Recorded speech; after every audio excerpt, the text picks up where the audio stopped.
It's week 3 of Indiana high school football, and conference play starts up with a Sagamore Conference matchup pitting the Lebanon Tigers against the Danville Warriors. We welcome you into Hendricks Regional Health Field on the campus of Danville High School, and tonight's game is brought to us by Endeavor Communications. Internet speeds up to a gig. Learn more at weendeavor.com, and by Warner Financial. From investments and planning for retirement to partnerships and tax strategy, Warner Financial does it all. Again, we welcome you to Hendricks Regional Health Field at Danville High School. Rob Brown alongside Joe Polizzi with you tonight on the ISC Sports Network. And good matchup here tonight, Coach, as we work through this Masters Heating and Cooling pregame show. Masters Heating and Cooling brings you our first look of the game. Make Masters your first call for all of your heating and cooling needs, because Masters gets there faster. Call 866-824-HEAT or log on to mastersheatcool.com when you need them. And as we mentioned in the open, this matchup, a Sagamore Conference game, as the 7-game conference schedule kicks off across the west central part of Indiana tonight. And, Coach, these two teams are in markedly different spots, although both of them coming off of losses last week. Lebanon still looking for its first win at 0-2. Meanwhile, Danville comes in at 1-1. Well, it's nothing like getting that first league game under your belt. Both teams extremely excited. What a great night, a gorgeous day weather-wise, gorgeous evening, and the stands are packed. Tons of excitement, tons of enthusiasm. And yes, both teams are desperate for a victory. And I'm sure we're going to see that type of football game where they're just getting after each other, and that's exciting. Big crowd expected tonight, as Coach mentioned, and it's youth night here at Danville. All of the grade school level programs, the middle school programs, all on hand tonight in their jerseys, and they will form the run-out tunnel as the hometown Danville Warriors will take the field here in a few moments, as we're about 15 minutes or so prior to kickoff tonight here west of downtown Indianapolis in Danville. We mentioned both these teams came off of losses last week, Lebanon losing at home to a 6A program in Zionsville 31-3. That's the biggest school on Lebanon's schedule. Lebanon a 4A program, Danville a 3A program. Danville played its only 4A opponent in the non-conference last week. A game, Coach, that you and I had. Mooresville defeated Danville 28-12.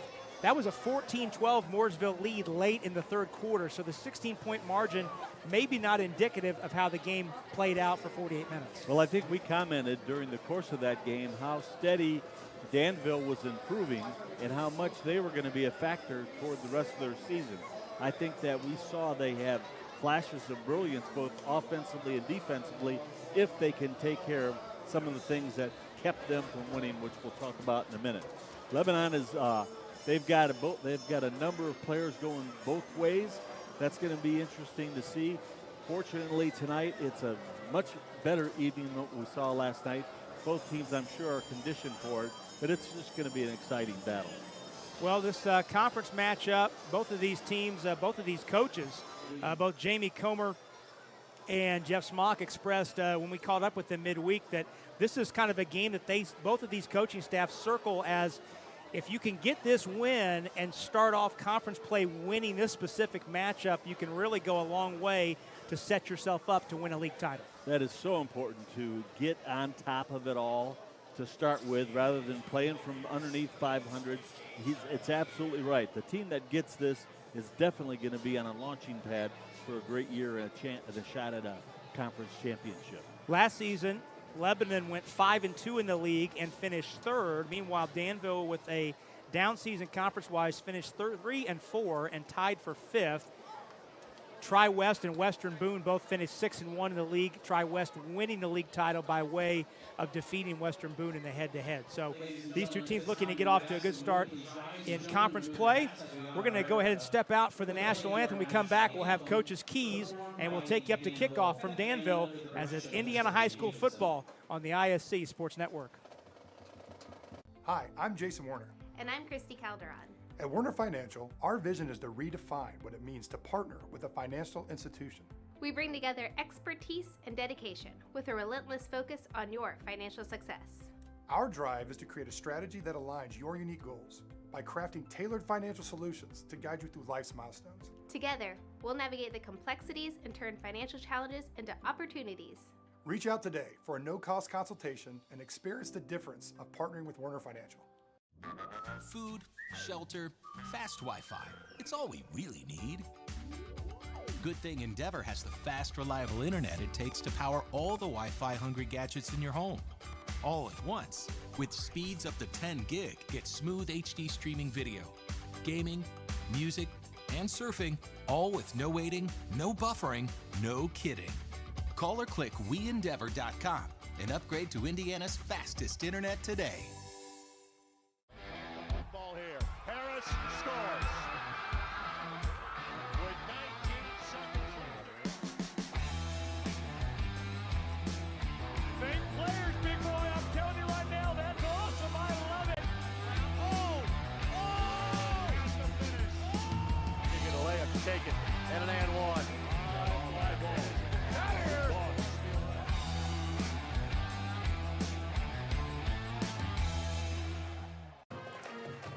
Back at Danville High School as the 1-1 home team Warriors hosting the 0-2 Lebanon Tigers in the Sagamore Conference opener. First of 7 conference games in this week 3 to start it off. Taking a look at the other Sagamore Conference games, Crawfordsville is at Western Boone, Southmont at North Montgomery, and Tri-West, last year's champions, is at Frankfort. Danville has won 9 Sagamore Conference titles since joining the league in 1999, last one coming 2 years ago in 2021. Lebanon's last Sagamore Conference title, 2006. Lebanon, a founding member of the Sagamore Conference dating back to 1967. Well, as we see Danville about to make its entrance from the locker room across the parking lot of the main school building, run through that tunnel of future Danville Warriors. Let's go ahead and take a look at Coach's keys to tonight's contest. Well, as we know, all the fundamentals are what play the important role in winning and losing early on, and you start with playing run defense. You got to be able to stop the run. If you can stop the run and force teams to pass and be able to heat them up with some pressure, then you got a great chance to win. Also, with Lebanon, you just got to be more consistent. They've been struggling offensively to find something they can really hang their hat on, and I think that is going to be a huge key for tonight. And also, you've heard the adage, more games are lost than won. Well, that's definitely a case with both these teams tonight. You got to be able to eliminate the turnovers, eliminate the penalties, take away the things that make you lose the game so that you can get your feet on the ground, play with great balance and confidence, and then you've got a much better chance to win. Those are the keys for tonight. Well, let's throw some stats up to kind of back those up a little bit further. We mentioned Danville losing by 16 on this field last Friday night to Mooresville. That was a 2-point game late in the third quarter before Mooresville scored 2 touchdowns in the final 14 minutes. Danville's defense gave up 230 rush yards in the second half. Most of those came from Mooresville's quarterback, Hogan Denny, and that was of anything, when we talked with Jamie Comer during the week, that was the one thing he put a gold star next to, Coach, that's got to be better tonight. Well, it's definitely a factor. In a lot of those long runs, that comes back to the fundamentals, the things we're talking about. You got to eliminate the things that make you lose games. And every run play, there's a pursuit pattern where everybody's got to get in the right place or big plays happen. And I'm sure they worked hard on that this week in their pursuit drills and running to the football. If you take a proper angle, you should be able to stop things from breaking the long runs, and I think that's what hurt them, along with the fact that Mooresville's quarterback is a heck of a player. Hogan Denny's pretty good. He's pretty good athlete under center. Meanwhile, Lebanon through 2 games, as this is week 3, about to kick off here in about 6 minutes. Lebanon's offense still looking for its first touchdowns. The Tigers were shut out in week 1 against Pendleton Heights. That was a scoreless game at halftime that Pendleton ended up winning 15-0. And then last week, Lebanon managing just a field goal on the scoreboard in a 31-3 home loss to Zionsville. So the Tigers looking for their first touchdown of the season. Graduated a veteran quarterback from last year's team, Jackson Folden, the junior, starts at quarterback. He was a receiver last year And, Coach, how difficult is that to not only work in a new quarterback, but work in a new quarterback who is changing positions? It's not like he was the primary backup last year. It's very difficult, and what we're seeing here with their offense is not uncommon. But what I saw in warm-ups before the game is a quarterback that's got a nice arm, a good release. It's just so difficult to at this point of the season to identify what it is that we can do offensively, and I'm sure that's what the Lebanon coaches have been working on, and we'll see if they can come up with an answer tonight. But they're against a very staunch defense too, so it'll be an interesting thing to watch. Some players to look out for. We'll maybe target one on each side of the football. Keeping with that Lebanon offense, Brendan Shockley, as the Tigers graduated their lead tailback last year. Shockley, maybe he's one of the few bright spots so far for this Lebanon offense. He did have 100 yards rushing last week at Zionsville, the junior with 174 yards through 2 games. That certainly is something when you're still trying to get a new quarterback's legs underneath him. You get a reliable tailback back there, you can rely on him to carry some of the load. Well, that is certainly something to build off of. If you're blocking well enough and the young man's running hard enough to get 100 yards against a team like Zionsville that you know they're tough and physical, then you've got something to build off of, and that's exciting for me to hear that Lebanon is going to be able to run that football tonight because, as I mentioned, quarterback's got a nice arm. Well, speaking of running the football, I know last week, Coach, when we had the Mooresville-Danville game, you were both on air and off air gushing about Evan Lawrence, the left tackle, the senior for Danville, the 6'7", 255-pounder woo's committed to Indiana University. It's how often do we bring up a lineman as the player to watch, but he is just he is an ideal looking physically young man, can move his feet, he blocks well. You could tell he's well coached with his fundamentals, and from what I understand, he's kind of new to the sport. So he is really something to build off of. And as this team progresses and is able to run the football and mix it up, they're going to have great success before it's all over. Well, and then on the defensive side of the ball, you look at Lebanon. Caden Lark does not have a tackle yet, the cornerback, but he's an athletic, long, at 5'11". He's a 6'5" high jumper. And, Coach, the thing that popped off the reports this week, you look at Caden Lark last year, he had a punt return touchdown, an interception return touchdown, and a fumble return touchdown. On the short list, there were less than 10 players in the entire state that could make that claim last year. So you're dealing with a top-notch athlete at the cornerback spot. Very skilled, very skilled. And you could see before the game in the warm-ups that they have talent. They have athletes. They got some people that can move. Now it's just a matter of finding yourself offensively and doing what we talked about earlier, eliminate mistakes, take away the things that get you beat, so you can play good, solid football the way you're coached every day in practice. And on the defensive side for Lebanon, Stephen Webb, their leading tackler, coming in with 16 stops over 2 games. The junior linebacker was their leading tackler last year as a sophomore, and he got the lone Danville defensive takeaway last year with an interception in the red zone of Hogan Denny that stopped a Mooresville drive early in the third quarter. So the team's out at midfield. Danville clad in the home burgundy. We call that burgundy? We're going to go with burgundy. Looks burgundy. Silver numbers. You're asking the wrong guy. Black trim. We discussed this last week.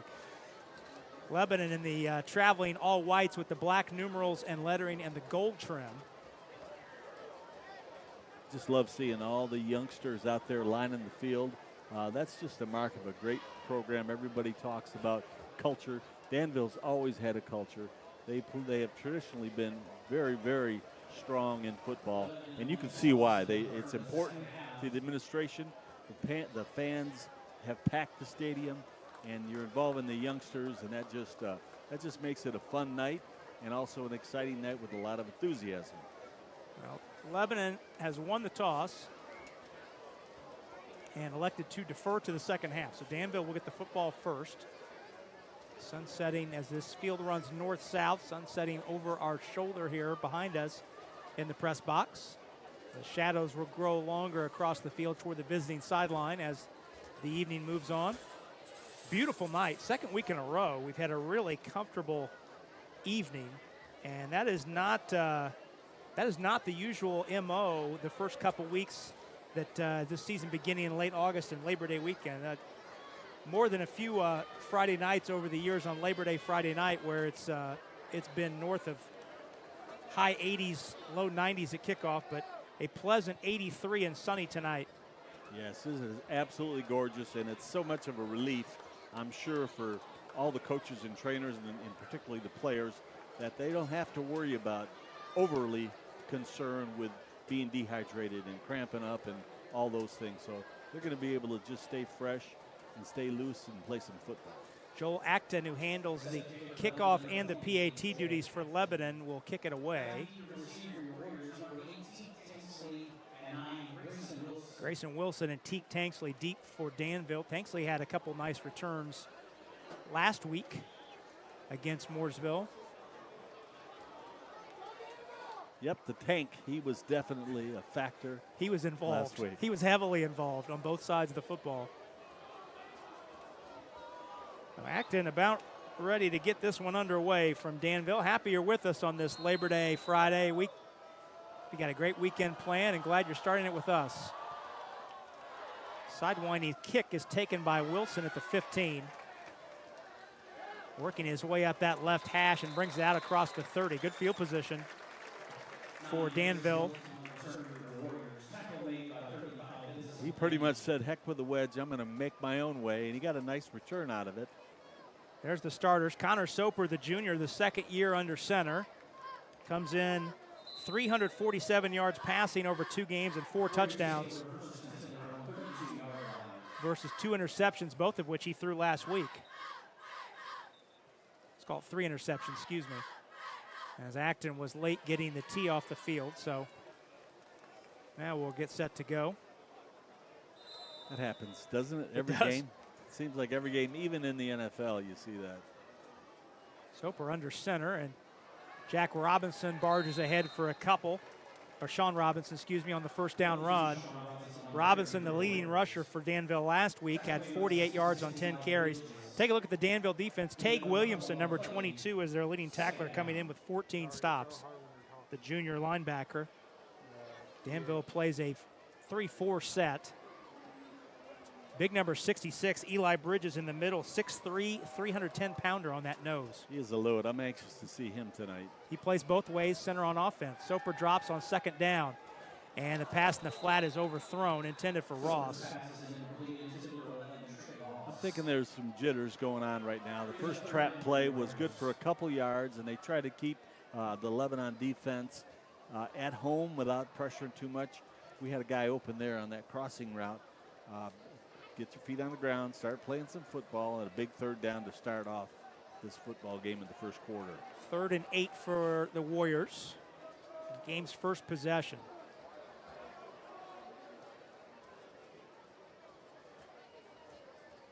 Soper rolling. Now the pocket collapses and he avoids the first tackler, flips it down the sideline, just throws it away. That saved about 5 yards as pursuit behind the line of scrimmage was thinking sack, but Soper dumps it out of bounds, but that sends the punt team on. Nice job on a 3-and-out. Nice job on a 3-and-out. Well covered. We had to break that off in a hurry and scramble, and he got out of there with his life and forced a punt. So things are off and running for Lebanon. Caden Collins is back to punt.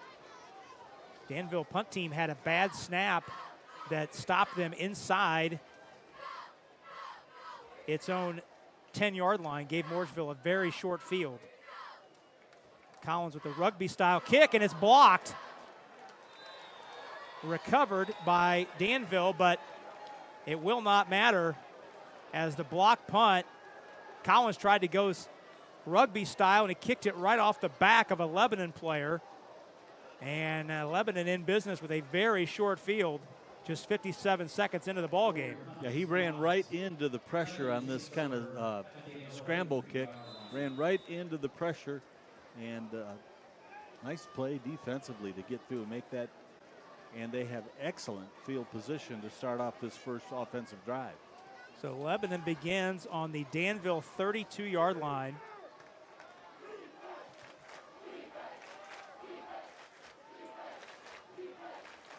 I mean, different quarterback than the one that we were given on the list.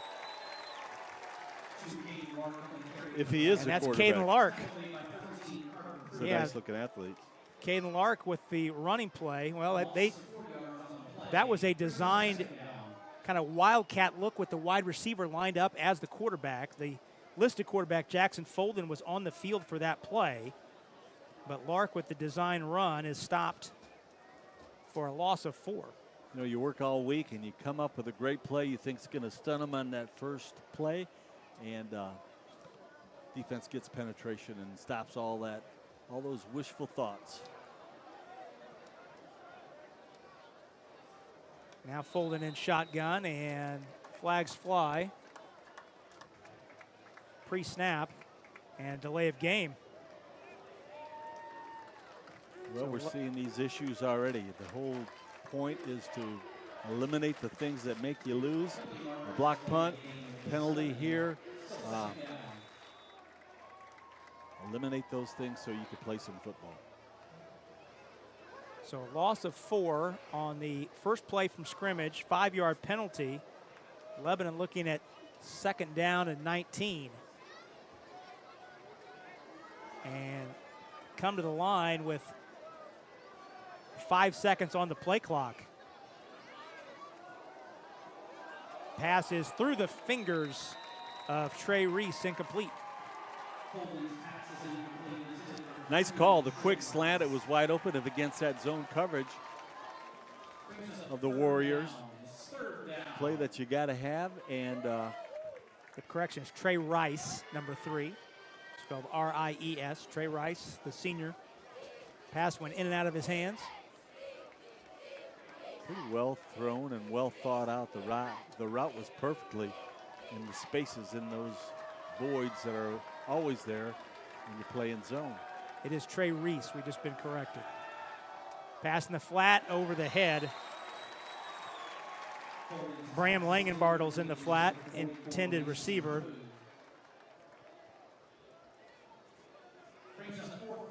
Well, you'd like to do something to take advantage of that great start and the great field position. Struggling to find out just what they can do offensively, what they can master offensively. Well, 4th down and 19. Been told that 44 is Mason Crew, so a number change. And Folden punts it away and blows it into the end zone. So the punt will bring it out to the 20. The Lebanon, the Danville defense holds after a block punt gave Lebanon a ideal field position. Well, we have a moment. Let's remind you that tonight's game is brought to us by Endeavor Communications. Endeavor Communications would like to say welcome to the high school football season. They are proud to be part of this local event and wish all the athletes good luck during this competition. Together with their members, Endeavor Communications is committed to helping their local community thrive. For more information about the communities they serve and the services they offer, visit them at weendeavor.com. Danville offense back to work.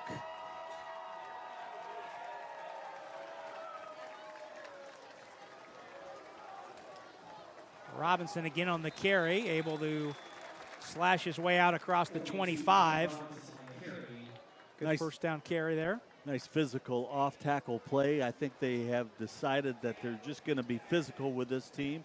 Great job by the defense. I'd like to mention that when you come in under those circumstances, when you're back against the wall like that, and you could force negative yards and a punt, that's an excellent job.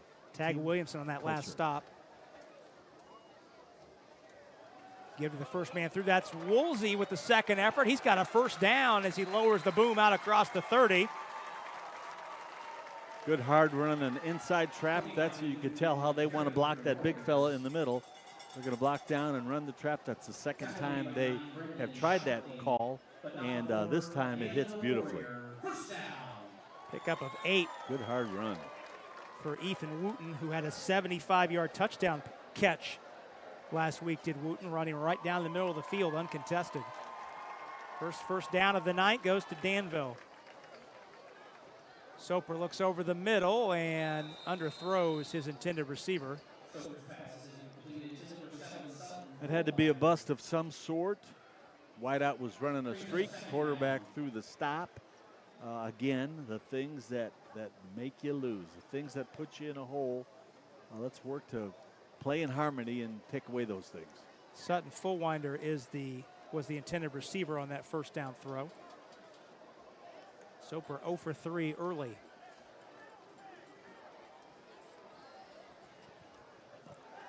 Rolling, looking down the field, has an open man as the receiver falls down. Defender falls down. It's caught by Tanksley, and he's wrestled out of bounds, but not before a long gain. Tackled by Sam Kiker. Beautiful call, beautiful execution, like a flood route where they set.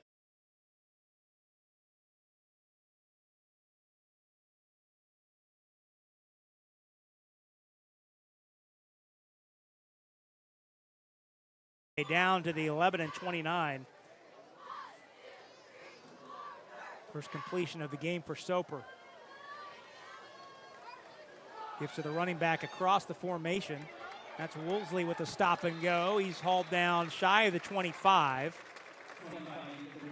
Trying to hit the flank there. Quick hitting outside run.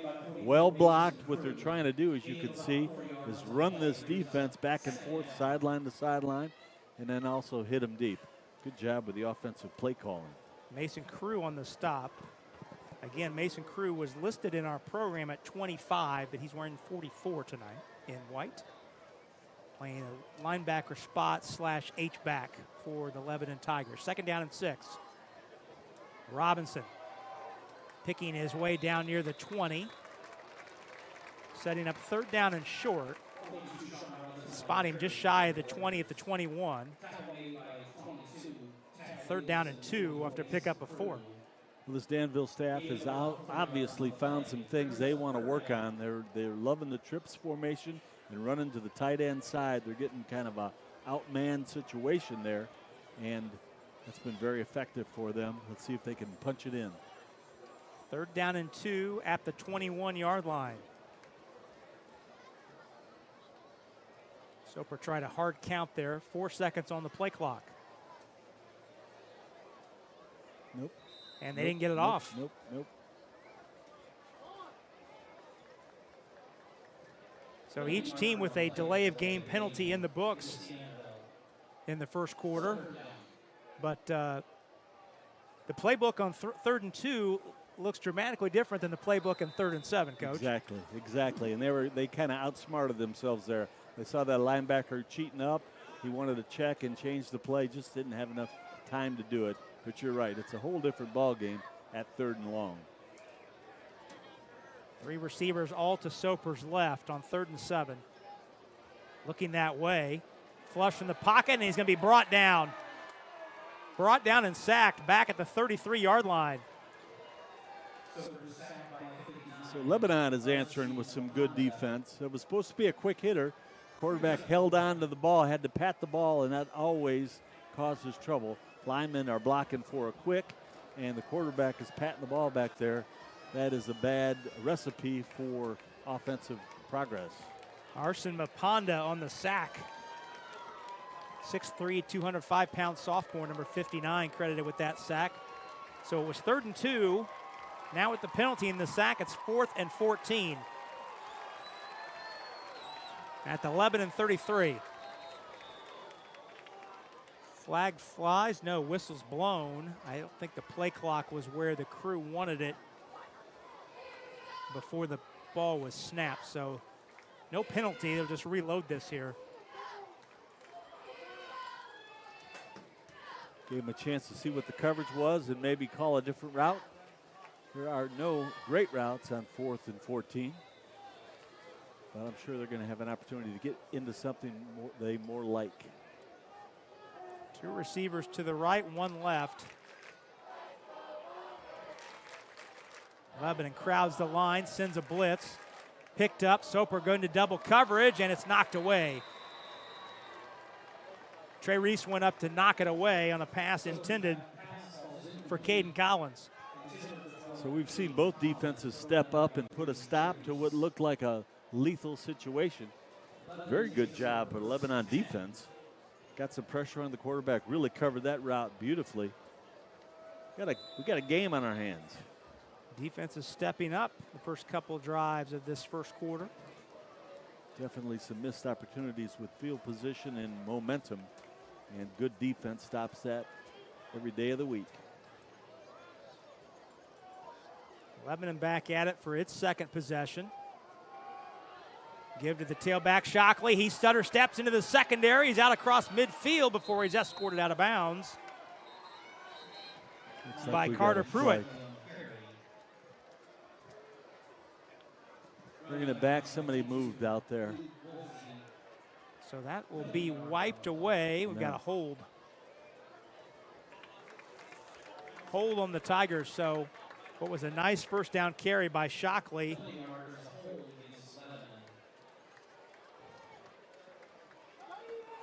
I don't know. Looking at that replay, there's a couple different ways you could go there. The plus side of it is they can block them and move the football, and that's important to see. Again, here we go with the unforced errors that get in your way and stop drives, but at least that's a promising offensive run by Lebanon, and I'm sure they'll come back with it. They blocked that perfectly and a couple nice cuts, and they're off and running.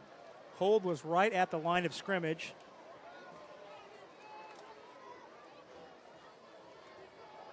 Backed up 10 yards. Folden fakes the handoff, keeps it himself around left end.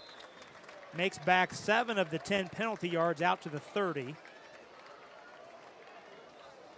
Set up second and long. Kind of an ad-libbed scramble play. A good athlete takes it outside and makes something happen, creates positive yards. Second 13. Nearing the halfway mark in this first quarter. Scoreless from Danville. Sagamore Conference opener for both of these squads.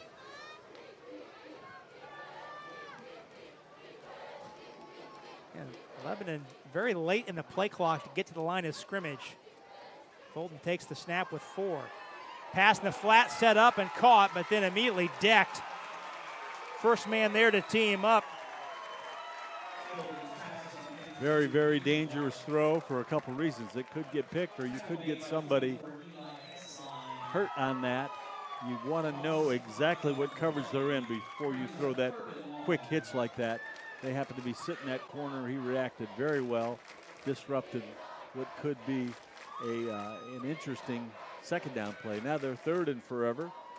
That number 24, Eli Exline, who made the tackle, was a true freshman. Stepped up nice, played it very well. You know, they saw that play in practice.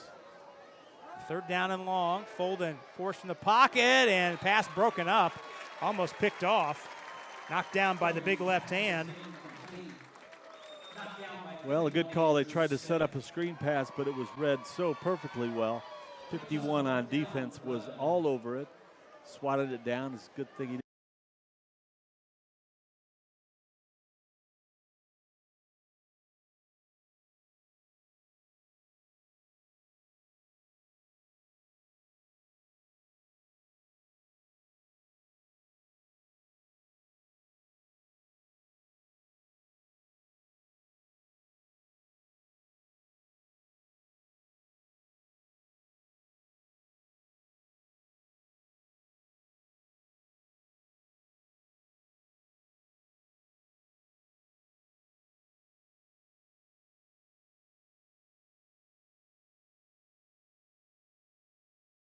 Looking to keep your home comfortable year-round?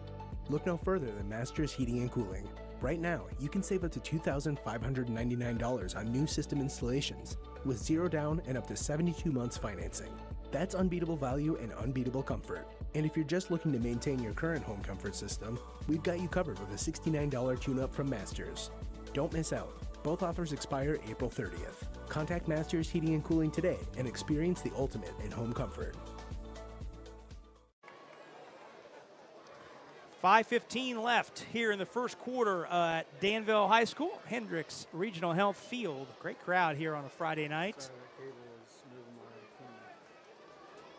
Lebanon looking at 4th and long, 4th and 17 to be exact. Presume they're going to punt it away. They're in punt formation. Caden Lark, who was an all-state punter last year, is back deep. Averaged just under 40 yards a kick last year. Class 4A All-Stater.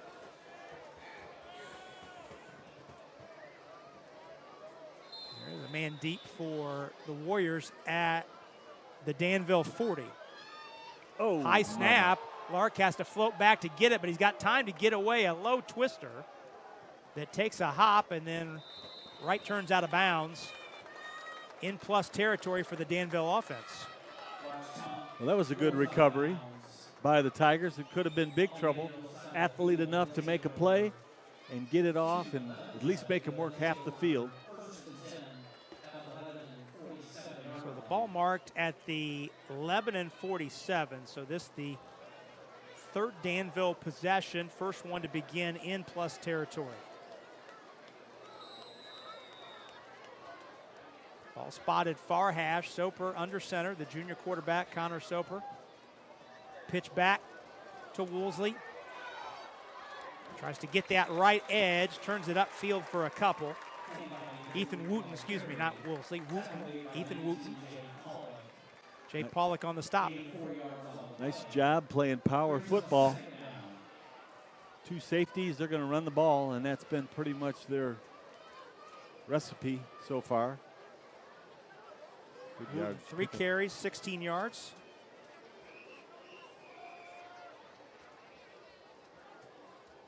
Cole Miller goes in motion right to left. Wooten again. Second Ephraim around left side. Setting up third down and short as he falls across the 40. Quick little hitter off tackle. Beautiful job of following the block. Stayed nice and low, good body lean. Those guys are tough to tackle. Now they have a nice third and short situation. Tiger defense needs to tighten up right here. Third down and 2.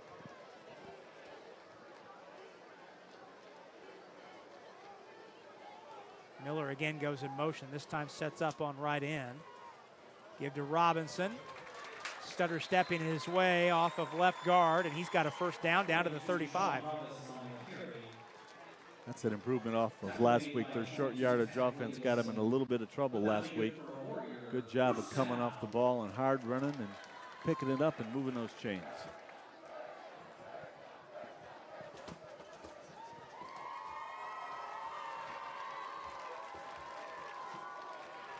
Robinson picking up 4 there.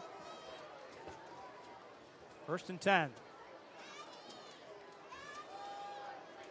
And not a lot there as Wooten rang up the back of his offensive lineman, and that allowed multiple Tiger defenders to come in there and tee him up after a gain of 1.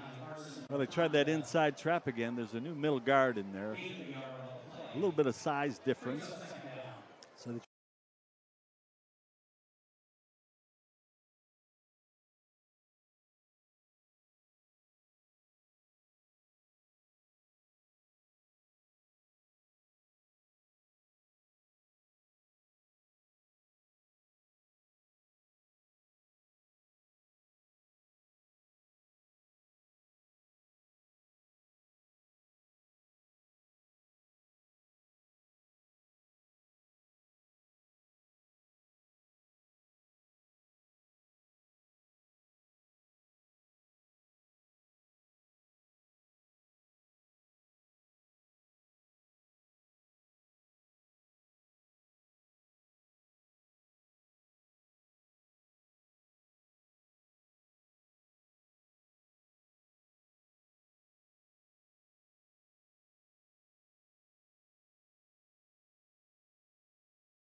.41, loss of 7. This Tiger defense has come to life. Last couple series, as they played great football to minimize the damage of some poor field position. That's huge. Well, and Danville will play the field position game. Caden Collins in to punt it away, trying to pin the Tigers deep. He gets away a quick one. And Lark takes it at the 10. Trying to angle his way back to the middle of the field. He's got some momentum, and then he spins off of a tackle, still on his feet, Now he's nearing midfield. He's into Warrior territory, cuts across inside the 20 before he's tackled shy of the 15-yard line. Oh my, Caden Lark. What a great effort. That play was stopped on about the 20 or so it seemed. And he just popped it and kept finding different creases. Great energy, great effort. That's a huge play and a monstrous momentum swing. That's unofficially, that's a 74-yard punt return by Mostly Lark. on his own. So Caden Lark, we mentioned him in the open. He had a fumble return for a touchdown, an interception return for a touchdown, and a punt return for a touchdown. Second Lebanon drive that has begun in plus territory. Some good old-fashioned fullback lead football there, trying to just establish something they could hang their hat on to get this offense moving. Defense is playing very well. Nice chunk of yards on that first down. Good hard running. Gain of 3 for Brendan Shockley. Inside a minute to go. Lebanon in the red zone for the first time tonight. First time either team has been in the red zone. Folden fakes the handoff, trying to turn the corner, and he's knocked out of bounds, just shy of the marker. That sets up third down and short.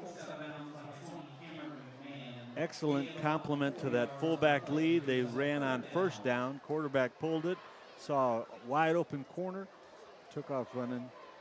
They're on the march. Folden has just 8 carries through the first 2 games, but Lebanon has not been shy about running him here in this first quarter.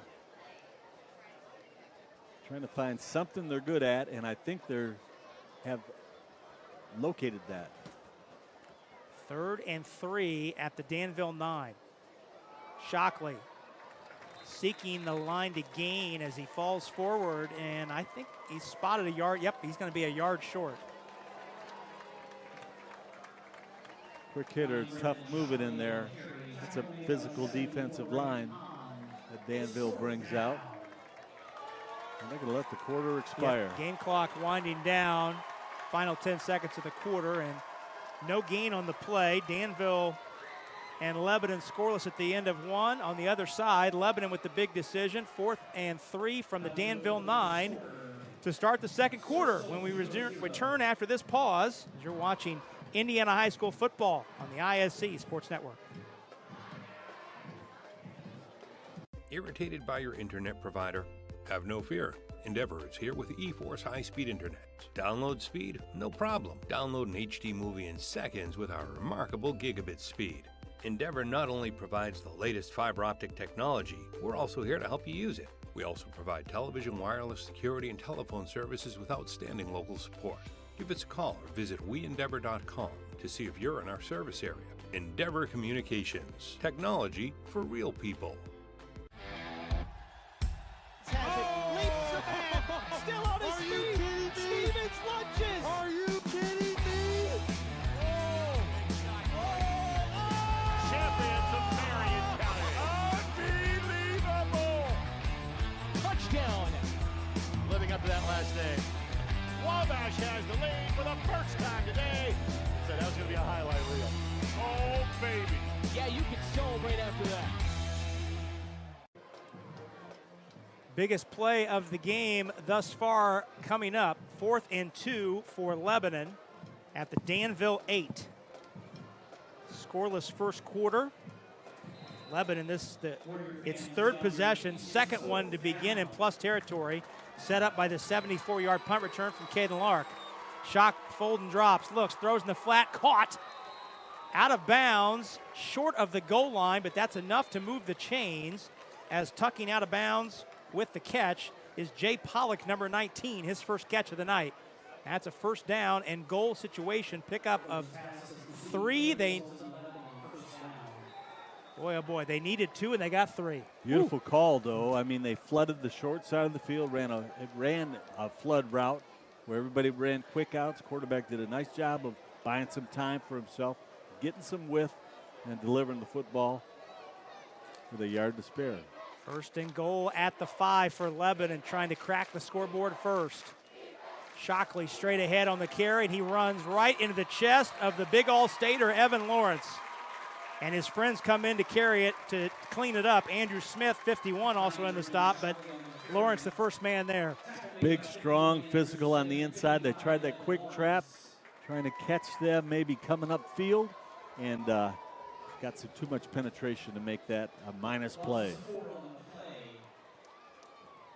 It's a loss of 2, back to the 7. Second and goal. Folden in shotgun. Looking in the flat to Lark. They set up a screen, and Danville able to sniff that out. Caden Collins on the solo stop, setting up third and goal from the 6. Love the defense that we're seeing out of both teams. They put their trips into the boundary again, played a little tight press man coverage. There was no room to really get somebody off the ball to block, and that play was dead before it started. Third and goal from the 7. The fourth play rather, that Lebanon has run inside the 10-yard line on this possession, and now the Tigers want time. Second charge timeout for the Tigers in this half to talk about this third and goal play from the 7. Tonight's game is brought to us by Indy Thunder. The Indy Thunder are Indiana's premier beep baseball organization, which gives blind and visually impaired athletes a chance to compete at the national and international levels. The Thunder are 5-time World Series champs and are looking for sponsors, volunteers, and even players for 2024. Contact Darnell Booker at 317-370-7231. And you can watch the Thunder anytime by logging on to iscsportsnetwork.com. Tonight's game is also brought to us by Warner Financial, a firm who utilizes customized investment solutions to meet your financial goals. From investments and planning for retirement to partnerships and tax strategy, Warner Financial does it all. Call them today at 317-735-9202 to learn more about how you can secure your financial future. Former Indiana Mr. Football, Jason Warner, the head of that operation. Warner Financial. The old rebel, huh? Yep. Can we say that word? We can, if it's referring to past tense, absolutely. Okay. Here we get the trips into the boundary. This was successful for him earlier. And what is going on? Now Jamie Comer wants time. So Danville head man Jamie Comer, who's out near the numbers with the white piece of paper folded up in his back pocket. He saw something pre-snap that he didn't like. He sure did. It's rare that you see back-to-back timeouts called like we just saw, but Jamie was a heck of a football player and the son of a heck of a football coach.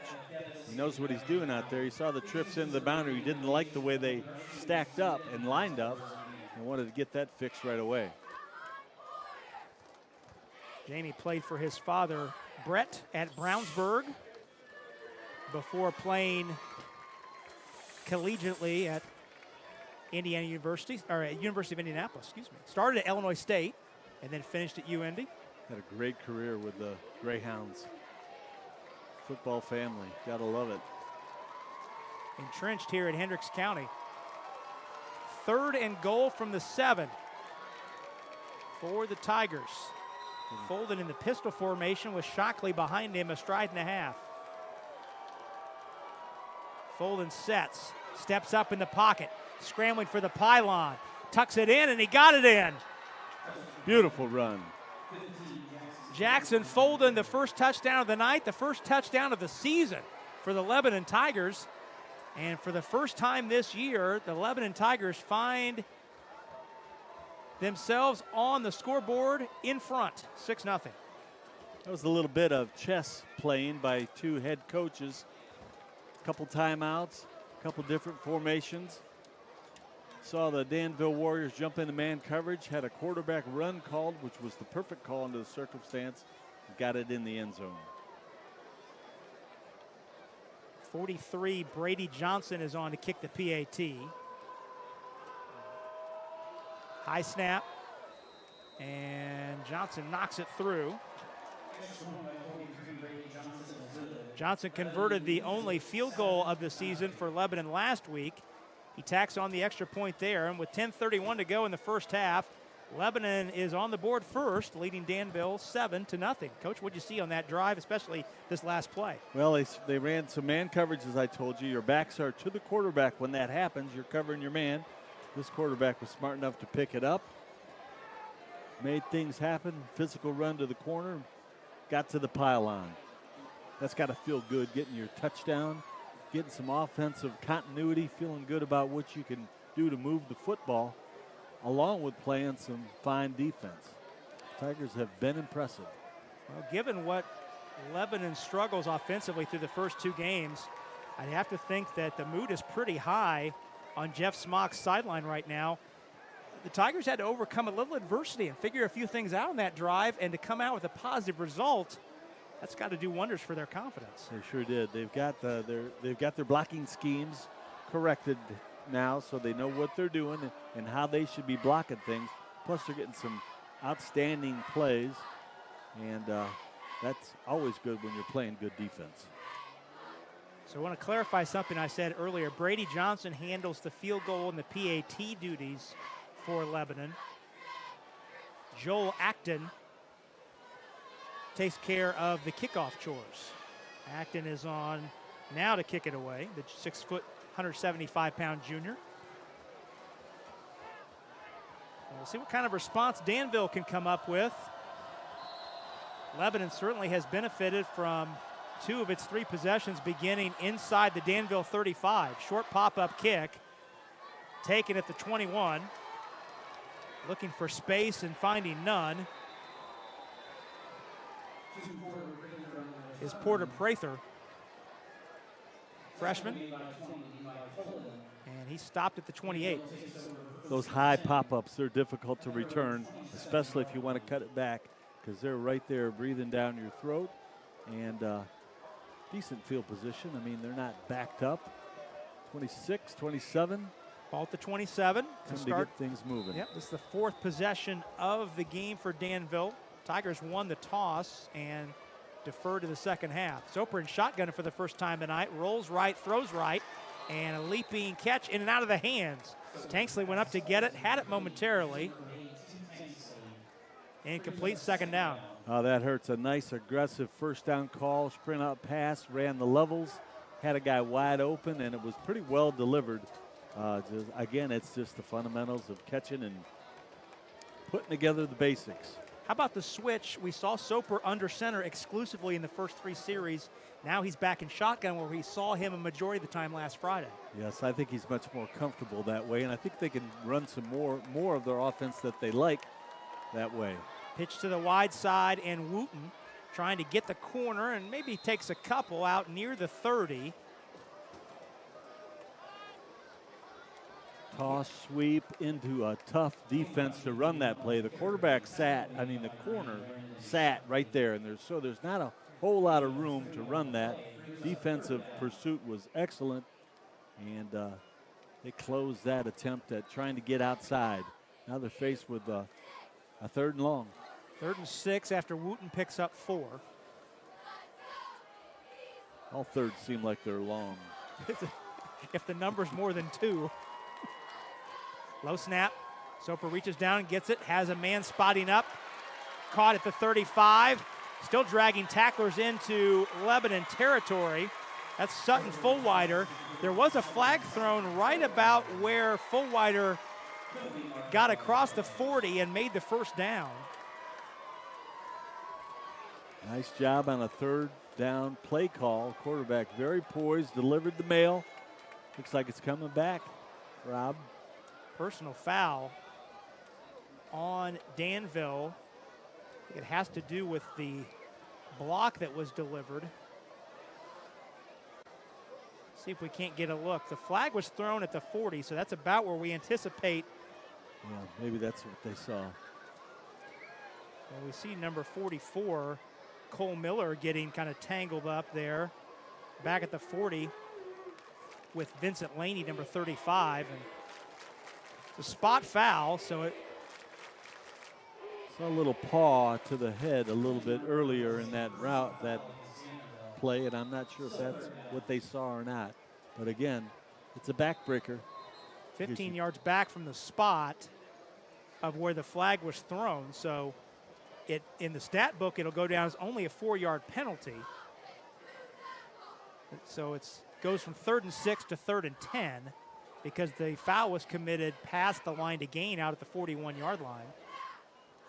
And now I think we've got a stoppage. And while we have a moment, let's go ahead and remind you that tonight's game is brought to us by Endeavor Communications. They would like to welcome you to the high school football season. You can still extend a welcome in week 3, I think. They are proud to be part of this local event and wish all the athletes good luck during this competition. Together with their members, Endeavor Communications is committed to helping their local community thrive.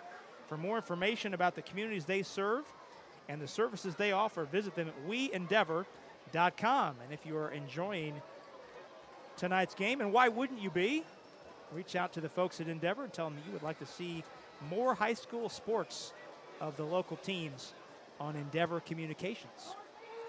Well, I'm having fun. How about you? I'm having a great time. What a great night, great crowd, electric crowd on their feet, making noise on both sides. And there's some good football going on with defense being the dominating side of it all. Well, that was not a charged timeout. That was a water break. Okay. I looked on the board to see if either team had a timeout taken away and did not.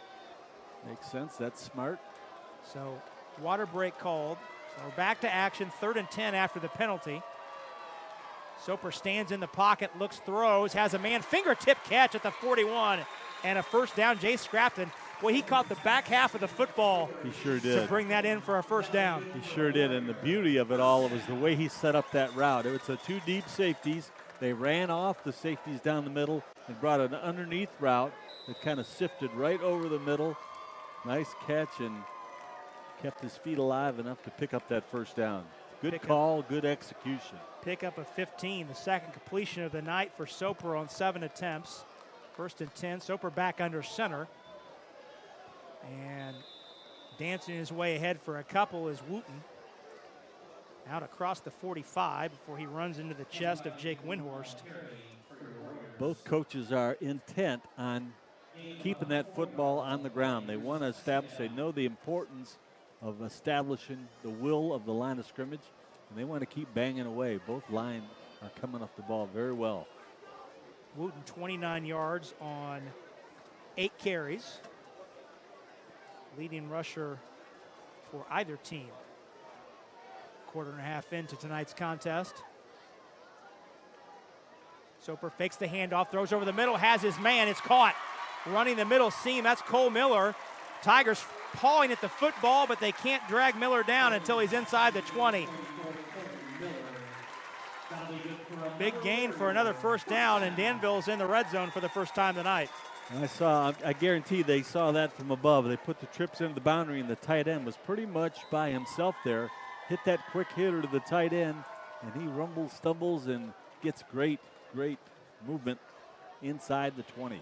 Pickup of 29 on that catch. So Soper has 3 completions, but they're all for good yardage, 37, 15, and 29. 1st and 10 at the 17. Wooten again tries the wide side sweep, and Lebanon blows up the edge and stops Wooten for a loss. First man there was the safety, Jay Pollock, number 19. Trying hard to get outside. Well played. Look how they strung that out, kept leverage on the football. Everybody ran to it. I like the coaching that's going on here, the way they're trying to attack each other, and the skill and the fundamentals of good defense. Loss of 1 on that play. Brandon Shockley also in. Brendan Shockley on the stop. 2nd and 11. Soper back under center. Turns and gives to Robinson, pounding his way straight ahead inside the 15. He gets the lost yardage back, plus takes it down near the 12. Line to gain is the 7.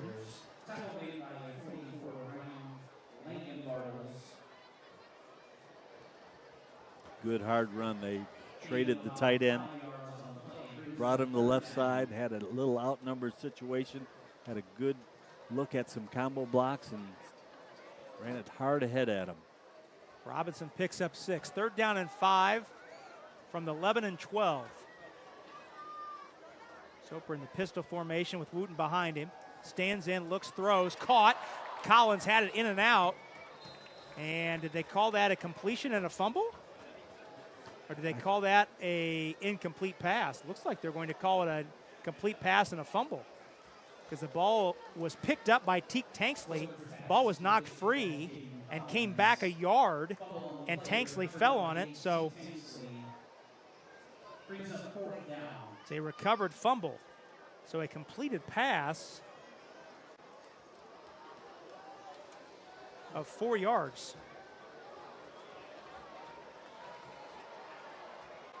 Well, that surprises me a little bit. I'm not sure he had full control of that ball. Soper with 1 on the play clock, and Jamie Comer has to burn a timeout here. 4th and 1 at the 8. Nice heads-up play by the QB. The last thing you wanted was 4th and 6 here when you got a 4th and 1. Danville had 2 timeouts available, so it uses one of its 2 remaining 2.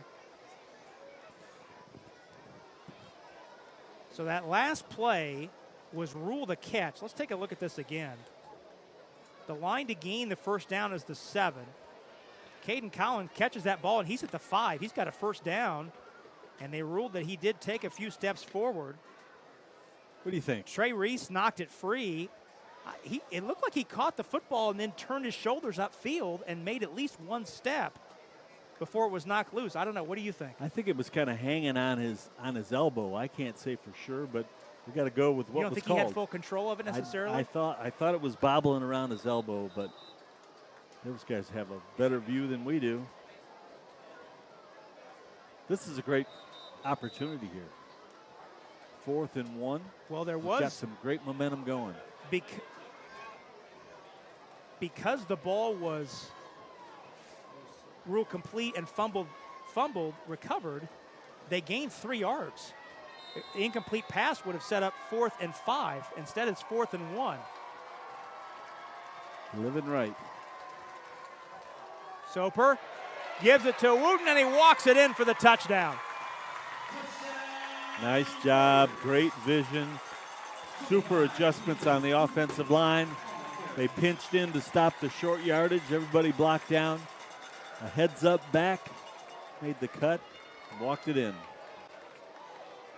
And now how important does that timeout look? Look at 55. He was the key on that play. Ethan Wooten takes it in for his 2nd rushing touchdown of the season. And Evan Lawrence made it happen.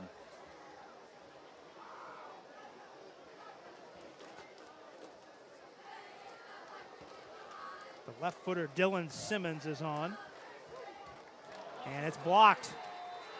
Boy, there were a host of Tigers there. Number 19, Jay Pollock, was the first man there. And Jay Pollock blocks the PAT. That'll keep the score at 7-6. Let's take a look. That wasn't even close. Look at the pressure off that left side. Lebanon had 4 guys there that could have got a hand on that ball. Yeah, the offensive line, whether they're real players or guys that were subs, took that play off, and that cost them. It somehow diminishes that beautiful drive and the touchdown, but they failed to tie it up. Now 7-6 our score. Danville unable to convert on the PAT.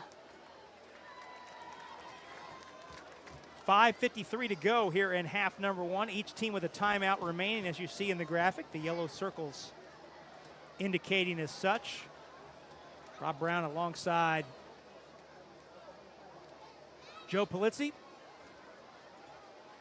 Greg Mash, our director. Greg Sharfton, our cameraman. I got a Jay Scrafton as a wide receiver for Danville, and we have Greg Sharton on the roof of the press box running our camera tonight. Won't be the last time I mess that up. We're happy they're with us, so are we happy that you're with us. taking this one in. The Sagamore Conference rivalry.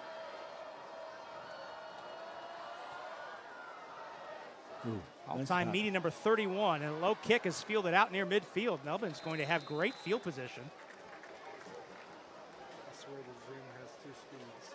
I think they're worried about that dangerous threat back there. Well, yeah, Return Caden threat. Larkin, that 74-yard punt return, that'll make you rethink your strategy on what you want to do on the kicking game.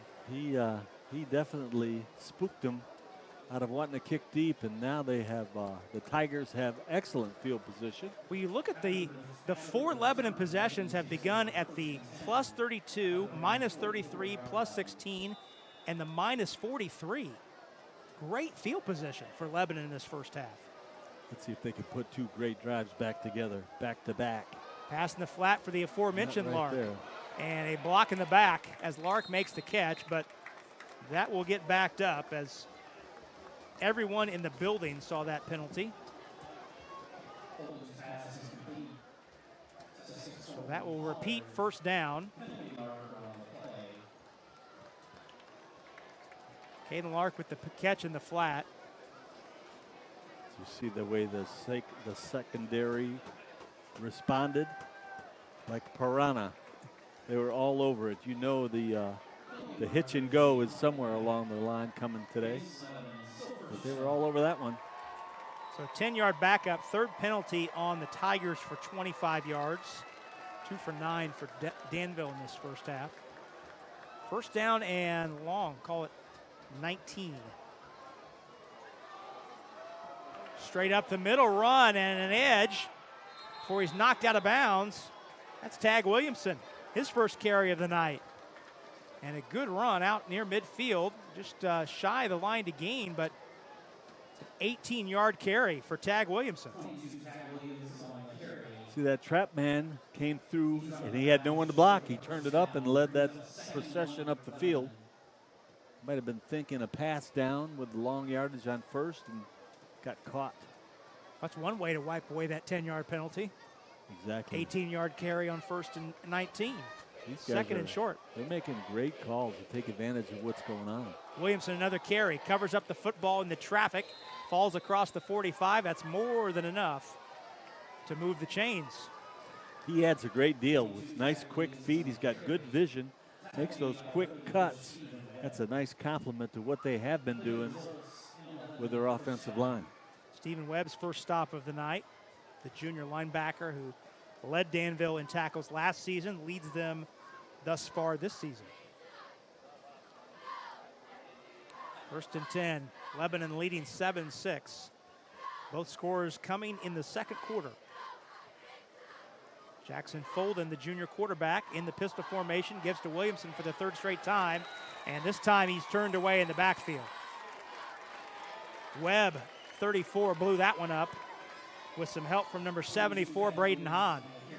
They sure did. They controlled that line of scrimmage, nowhere to go. Tried to bounce it outside, but to no avail. Second down and long for Lebanon. Inside 5 minutes to go, first half.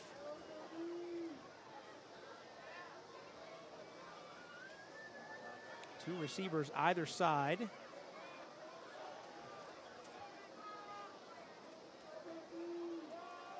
Folden looks it over. Danville shows blitz. Picked up. Now Folden flush from the pocket. Looking downfield, plants, throws, and it's picked off. Picked off at the 12-yard line. Up the sideline and escorted out of bounds. That pass was sided up by Chase Denton. Chase Denton on the pick. First takeaway of the night. And that's the first play tonight, first throw tonight, I should say, Coach, where Folden really forced one. He really forced it. He was outside. I think he had a real question in his mind whether he should continue to run it or take a shot at that mirage he saw deep. He couldn't really get his feet set well enough to put all he needed on that football, and costly turnover stymies a good drive. Well, we may have spoken too soon. Oh my goodness. We've got offsetting penalties.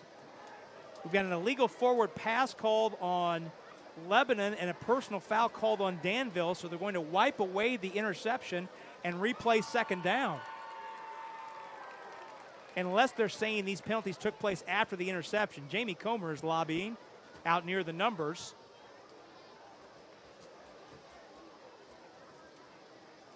And let's see here. The Lebanon offense is back on the field. That doesn't matter. The guys in the stripes are going to make the call. They'll sort it out. I thought he was close. And I thought he had room to set his feet and throw it. Well, illegal forward pass on the offense, personal foul on the defense. They'll offset. They're living right, huh? The Wow. Tigers are living right.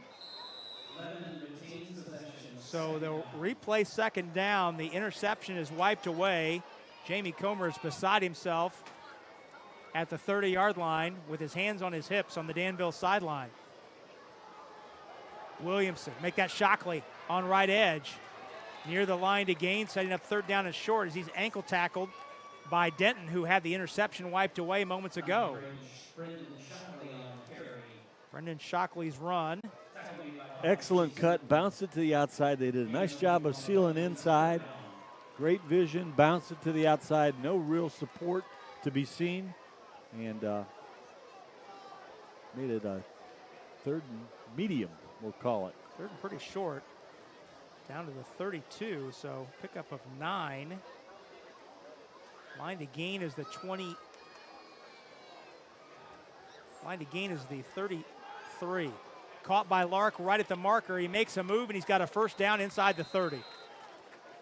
So Lebanon takes advantage of the second opportunity to move the chains and keep the drive going inside 3.5 minutes to go. Well, you wondered when they were going to take advantage of that. They're leaving their number 2 out there, receiver uncovered, and it was just a matter of time before they hit him on a quick hitch, and that's a talented wide receiver that made a play to pick up the first down. Lark's third catch of the night. He has 3 of the 4 catches by the Lebanon receiving corps. First and 10 at the 29. All right, we're not leaving them uncovered anymore. Shockley grabbed in the backfield, tried to pull his way to the line of scrimmage. But Evan Lawrence wrapped him up, and then Stephen Webb finished him off. Shockley able to struggle his way forward for 1. Well, let me tell you, if Evan Lawrence wouldn't have got a hand on him, there was a lane going up the middle. Fullback went through uncontested, and he was just going to lead a procession to the end zone. Great job by coming off the block on the inside and making that play. Second down and 9. Lebanon with the timeout still available. Inside 2.5 minutes to go, first half. Tigers will get the ball to start the second half. Pass in the flat, caught by Reese. Tries to make a man miss. He's encircled at about the 23. Setting up third down and medium. We're seeing a quarterback and we're seeing an offensive coordinator that are getting confidence. I think the Tiger QB is looking more and more poised on every opportunity. It's the whole difference of getting your feet on the ground, settling in, and deciding what you can and what you can't do with your offense. Well, Folden came in with a 33% completion rate through the first 2 games, but he's completed 4 straight, and he's 5 out of 8 tonight. He's playing with confidence. You can see the difference. He knows what he's doing. He knows what he has trust in the calls, and his guys are making plays. Jeff Smock lets the play clock run down and burns his final timeout of the half. We'll keep it here with 100 seconds to go. 140 left, 100 seconds left in the first half. 7-6 our score. Lebanon scored first on a drive that bridged from the first into the second quarters. Jackson Folden, a quarterback keeper to the right corner of the end zone from 7 yards out. PAT was added by Brady Johnson to make it 7-0. On the subsequent drive, Danville drove 73 yards, and Ethan Wooten took it in from 8 yards out, but the PAT was blocked, and that's why we have a 1-point score differential right now with 1:40 to go. And again, So there's the Danville student section. It is Hawaii night, and they're taking donations here at Hendricks Regional Health Field for the victims of the disaster in Maui. People give generously to that tonight. Students certainly doing their part to be festive and put Maui on everyone's minds, and hopefully people can be generous with it. 3rd down and 5, back to action out of the timeout. Folden rolls to the wide side, throws a lollipop out of bounds. Incomplete. He had an open receiver, but had trouble getting the handle on that and letting it go. This must be out of their range in terms of a field goal. Yeah, Brady Johnson did connect on a field goal last week, but it was a short one, 25 yards. It's the only field goal the Tigers have attempted so far this season. So they'll go for it here. 4th down and 5. Evan Lawrence trying to get off the field. And he made it. Coach and Jamie Comer has to call timeout because Lebanon was going to snap the football before Lawrence got off, and that 5 yards would have been enough to reload the down box. So Jamie Comer has to call time, his final timeout. And be 4th down and 5 at the Danville 24 for Lebanon with 1:33 to go. Coach, you mentioned it a minute ago. It has been very interesting to watch the chess match back and forth between these two coaches, the adjustments and the counter adjustments. What have you seen on that front in the back half of this second quarter? Well, they're just doing a super job of taking advantage. Right now, Comer and his staff are moving that defense around so that they really can't. They're getting their defense. They're getting some pressure, which makes it a whole lot more difficult to be able to get something established offensively. But the Tigers are doing a super job. Lebanon 0 for 1 on 4th down tonight. And a hard count. Take it. Sends Danville into the neutral zone. Now, it's not an automatic. It's 5 yards, but if it was a long 5, it's still not a first down. And it looks like it's short by about a half a foot. Do you think he might have mentioned it right there when they had him over there in the huddle? Watch the ball move. Don't jump. So they'll call for the sticks. Boy, Jamie Comer called that timeout to avoid the illegal substitution penalty and the 5 yards. And then out of the timeout, his defense jumps into the neutral zone. So you want to be a coach. That's the kind of thing that'll make a young coach go great. So you want to be a coach, huh? Oh, my. Oh, my.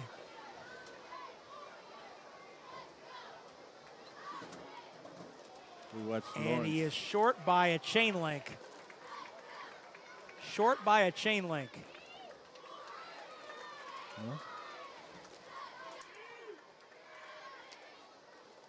They got a 310-pound center who's been blocking very well today. Who is an all-stater in his own right, being Eli Bridges. And there's an all-stater, number 55, directly across the line from him. That's what it's all about. 4th down and about 3 inches. Folden gives to Shockley. He lowers his head, and it's all going to be on the spot, but it looks like forward progress. They gave him the 19, and that should be enough to move the chains, and it is indeed. Shockley needed about 4 inches. He got about a yard. Nice lead play. 10 at the 19. Had that fullback up there, something you haven't seen since the 1980s. Good to see that it still works. Lebanon is out of timeouts, and Folden is sacked by Evan Lawrence. Back at the 23-yard line. First sack of the night for the Danville defense. Good pressure. That's what the big guys do. They take things into their old hands.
So that's a 13-play drive that ends as a turnover on downs on the bad snap on the field goal.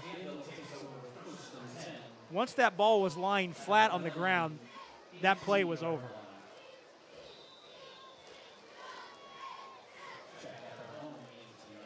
Danville begins on its own 18. And we'll see if the Warriors just take a knee, and that appears to be their position here. And Soper takes a knee. And the game clock ahead of the play clock, so Danville will not run another play, and both teams will head to the locker room. Officials waiting for the clock to hit 3 zeros before they head off. Lebanon leads this ball game as we head to the halftime break. Our score 7-6. Tigers in front of Danville, each team scoring a touchdown in the second quarter, and Lebanon will have the football to start the second half. But before that, we've got halftime features to get to, and we'll do that on the other side after this pause from Hendricks Regional Health Field in Danville. It's Indiana High School football on the ISC Sports Network. It's time to supercharge your internet with ridiculous speeds up to 1 gig from Endeavor. Get ready for high gear downloads that power buffer-free streaming, gaming, sharing, and surfing. And fire up all your devices at once with reliable speeds amplified by the latest Wi-Fi equipment. Get on the fast track to a powerful online experience. Contact Endeavor and supercharge your internet today.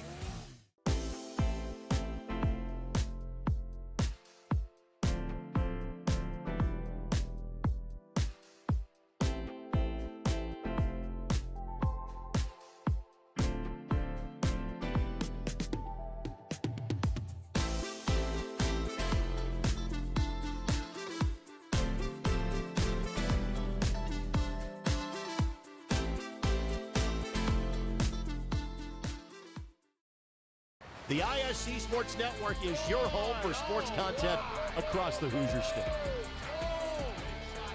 Find us live on TV and streaming or archived on our website and our app. The ISC is your one-stop shop for the content you want to see, including high school sports, college sports, and other great events throughout the year. Subscribe to our streaming service and get access to it all. ISC, local lives here. Looking to keep your home comfortable year-round? Look no further than Masters Heating and Cooling. Right now, you can save up to $2,599 on new system installations with 0 down and up to 72 months financing.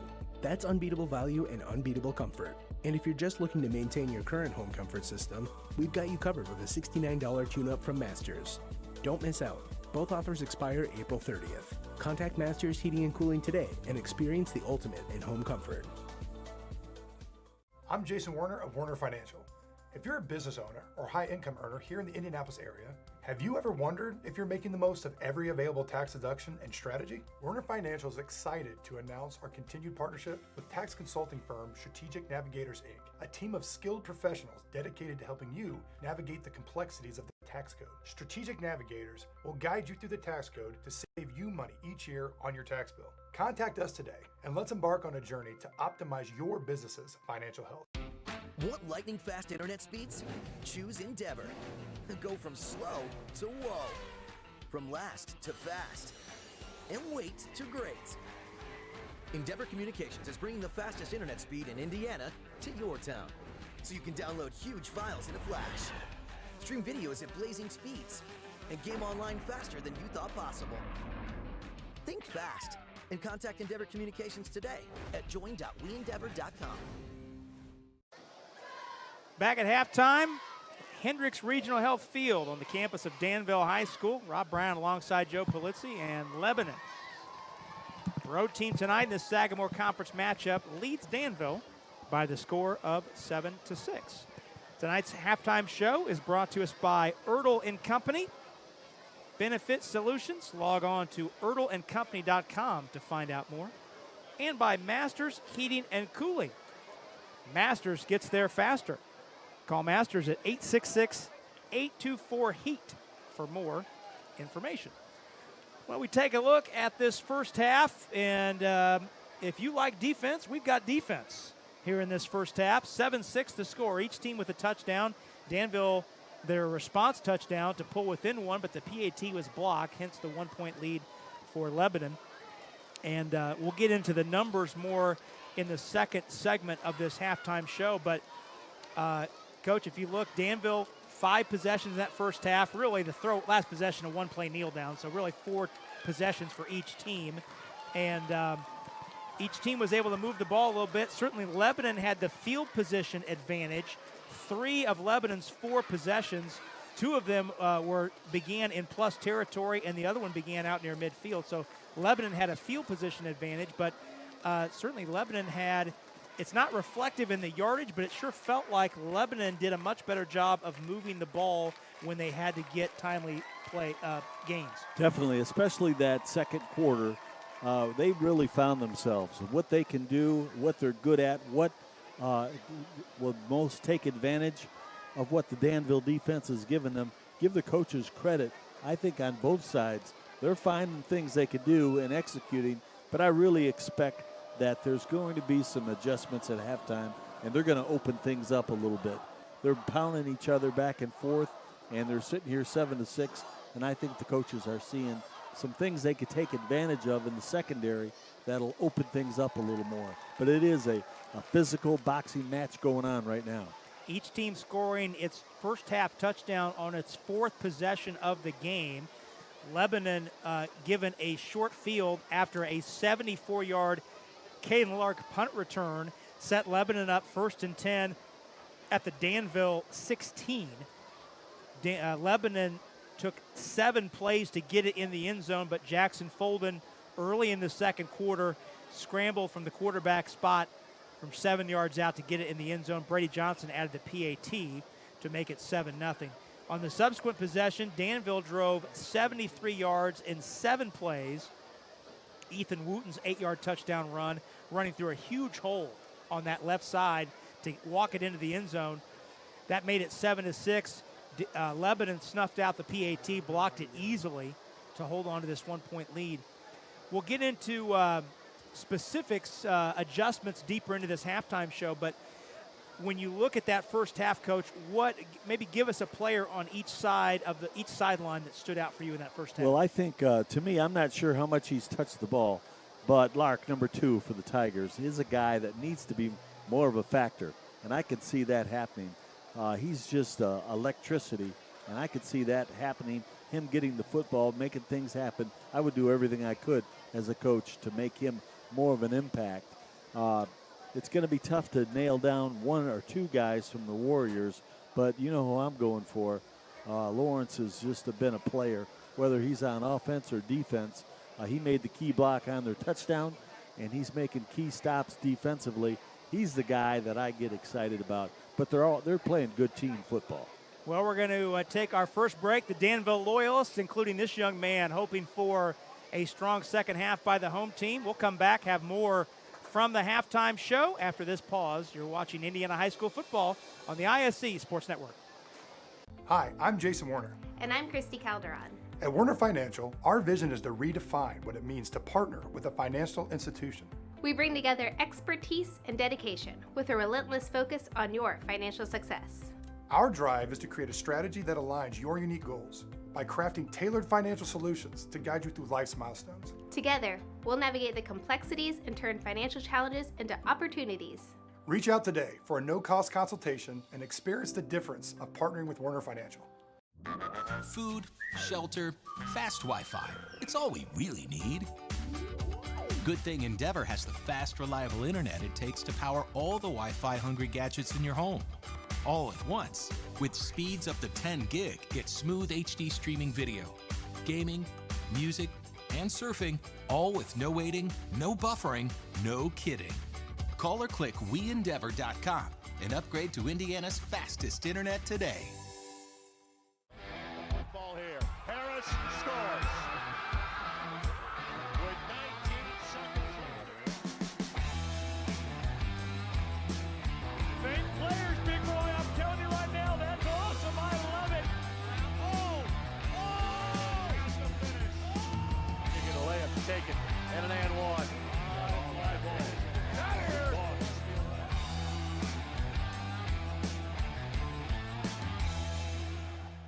Looking to keep your home comfortable year-round? Look no further than Masters Heating and Cooling. Right now, you can save up to $2,599 on new system installations with 0 down and up to 72 months financing. That's unbeatable value and unbeatable comfort. And if you're just looking to maintain your current home comfort system, we've got you covered with a $69 tune-up from Masters. Don't miss out. Both offers expire April 30th. Contact Masters Heating and Cooling today and experience the ultimate in home comfort. Irritated by your internet provider? Have no fear.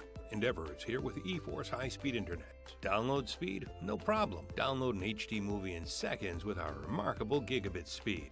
Endeavor not only provides the latest fiber optic technology, we're also here to help you use it. We also provide television, wireless, security, and telephone services with outstanding local support. Give us a call or visit weendeavor.com to see if you're in our service area. Endeavor Communications. Technology for real people. Still on his feet. Stevens lunges. Are you kidding me? Champions of Marion County. Unbelievable. Touchdown. Living up to that last name. Wabash has the lead for the first time today. So that was going to be a highlight reel. Oh, baby. Yeah, you can celebrate after that. Rob Brown, Joe Polizzi back at Danville High School as the Danville Band entertains here at the break. Take a look at some scores and other games currently airing on the ISC family of networks. The other Sagamore Conference game we have for you tonight, the defending champions Tri-West leading Frankfort 35-0. The Tangle for Putnam County, South Putt leads North Putt 14-6. Carmel leading Detroit King 21-0 in Hamilton County tonight, and Ben Davis all over Pike 45-0. And Coach, Ben Davis might be the best team in the state at this point, at this juncture in the proceedings. You know what? They were due. You knew they weren't going to stay down very long. Coach Simmons left them loaded. They always have great speed. It's going to be fun to watch them this year. It's going to be fun to watch that whole conference. You know, Warren has improved too, and it's going to be exciting. But yeah, Ben Davis is they're lined up to have one of their best teams they've had in quite some time. And our best to former Ben Davis man, Jason Simmons, who went on to his alma mater and mine, Miami University, to be the running backs coach. And they are down in Coral Gables tonight playing the Canes. So good luck to my Red Hawks. We all know who, regardless of how that game goes, outcome-wise, we know who the real Miami is, Coach. It's the one in Ohio that was a school before Florida was a state. That's all I'm going to say about that. Well, let's take a look at tonight's first half stats as Lebanon leads Danville 7-6. We mentioned defense has been the order of the day. Statistically, Lebanon with 42 yards rushing and 14 yards passing. So Lebanon leading this game despite 56 total yards. Danville, meanwhile, 44 rushing yards, 75 passing yards.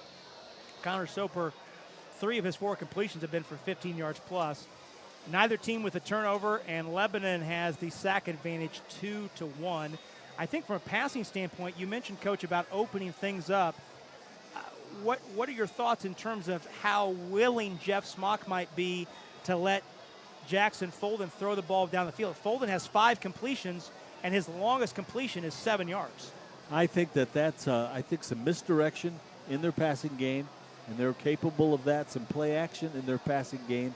And I'm sure these coaches are working on right now, how can we open this up? Because as it stands now, both teams are standing in the middle of the ring, hammering each other, and it's been very impressive, such good defense. But there are some skilled players on both sides of the field that need to get their hands on the football. Well, we'll go ahead and take one more break. When we come back, we'll have first half highlights. We'll take you up to the start of the third quarter. Lebanon will have the ball first when the second half resumes. All that coming up next. You're watching Indiana High School football on the ISC Sports Network. It's time to supercharge your internet with ridiculous speeds up to 1 gig from Endeavor. Get ready for high gear downloads that power buffer-free streaming, gaming, sharing, and surfing. And fire up all your devices at once with reliable speeds amplified by the latest Wi-Fi equipment. Get on the fast track to a powerful online experience. Contact Endeavor and supercharge your internet today.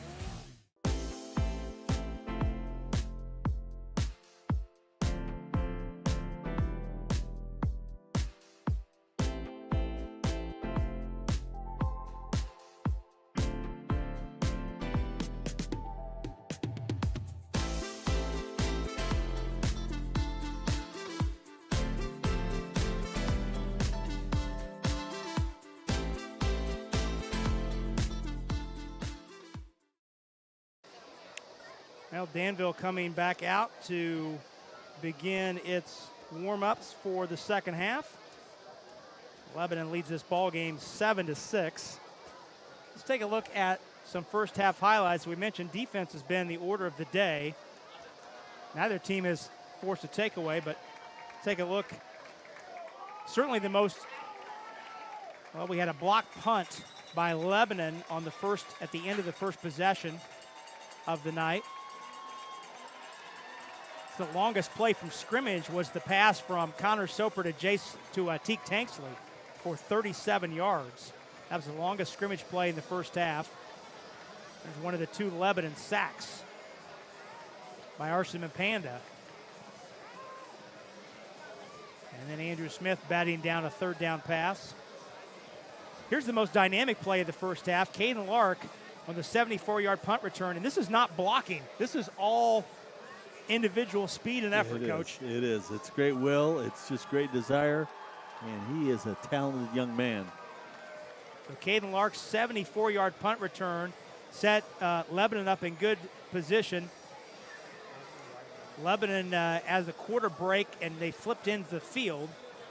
So Lebanon had to run the end of the drive at the south end of the field, and the drive was capped by Jackson Folden's 7-yard scramble. And that put the Tigers on the board with the PAT 7-0. Then a nice pass over the middle to the tight end, Cole Miller, 29 yards. That put Danville in the red zone. And ultimately, the Warriors would walk it in. Ethan Wooten untouched into the end zone from 8 yards out. That brought Danville within 1, but the PAT went awry. 4 white shirts in there to contest that. Jay Pollock, number 19, got a hand on it first. And our score holds at 7-6. Lebanon did make a little bit of noise late, like they might tack on a score. Tag Williamson had a nice couple runs there in the second quarter. Here's a controversial play. Danville looked like they forced a takeaway with enough time to drive down and maybe take the lead, but that interception was wiped away due to offsetting penalties.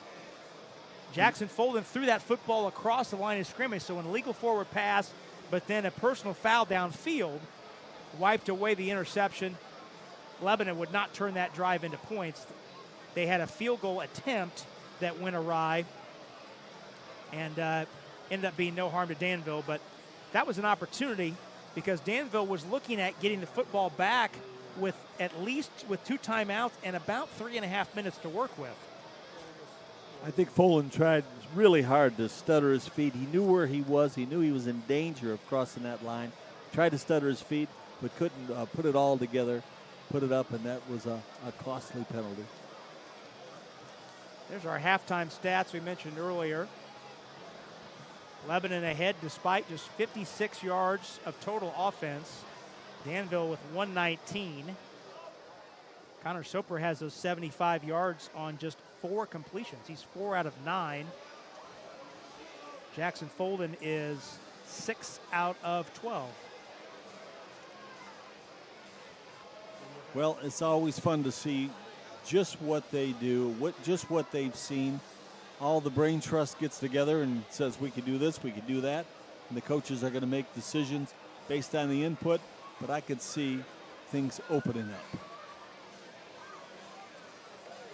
Well, and tell me if you think the stakes are a little bit different in this game in terms of the setup, because these two teams are conference foes. You've got so much more information, and you know the personnel so much better. What does that, having that extra information, what does that do for you as a coach? Well, what that does is give you an opportunity to line your people up to take advantage of it. And I think they do know their personnel well. You could just tell how balanced this is and how well they're defending themselves. But I could see a little creativity coming out now, using their skill. But this is a well-matched physical football game that I just kind of see the complexion changing a little bit and getting more skill involved. Well, you can certainly tell from Jamie Comer's body language on the Danville sideline, especially when the takeaway was taken away by the offsetting penalties. there was more than a little bit of frustration on his part toward the end of that second quarter. But despite the fact you look on paper and see, okay, Lebanon's 0-2, they haven't scored a touchdown, maybe that the perception was one way, but Jamie Comer in our conversation this week was very adamant, hey, they're 0-2, but we're going to have to play our best game to win this game. Exactly. And they're proving it right now. This is a physical game, and as I said earlier, they're matched up properly, and you nailed it right at the start of the game by saying this is hugely important for both teams to get started on the right foot as you begin conference play. So Lebanon won the toss, deferred, so the Tigers get the football to start the second half.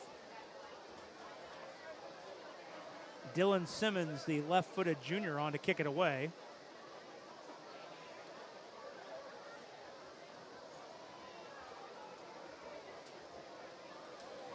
Lebanon running left to right across your screen in this third quarter. And almost a fake kick. Simmons ran up like he was going to hit it, and then Cole Miller went up and punched it. Out across the 50, no return, and certainly Caden Lark lingering back at the 10-yard line may have factored into that decision. Does that tell you a little bit about how bad they want to win? Starting the second half with an onside kick, knowing you're going to give up good field position if you don't make it, but feeling like it's definitely worth the risk to get some momentum to start the second half. Versus kicking the ball to Lark. Oh, yeah. Deep. Oh, yeah.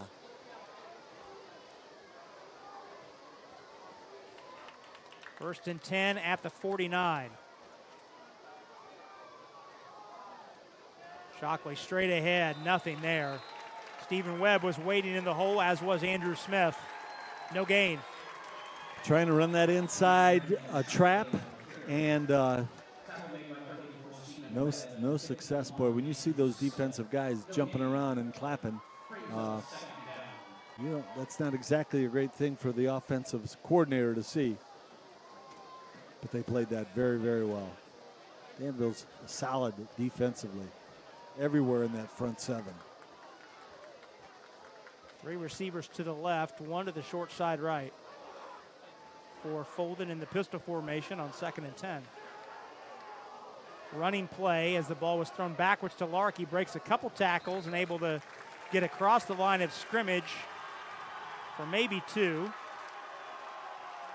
Nice safe pass to try to outflank the defense. Well covered. Good job of containing it. Excellent job of filling from the safety. Danville was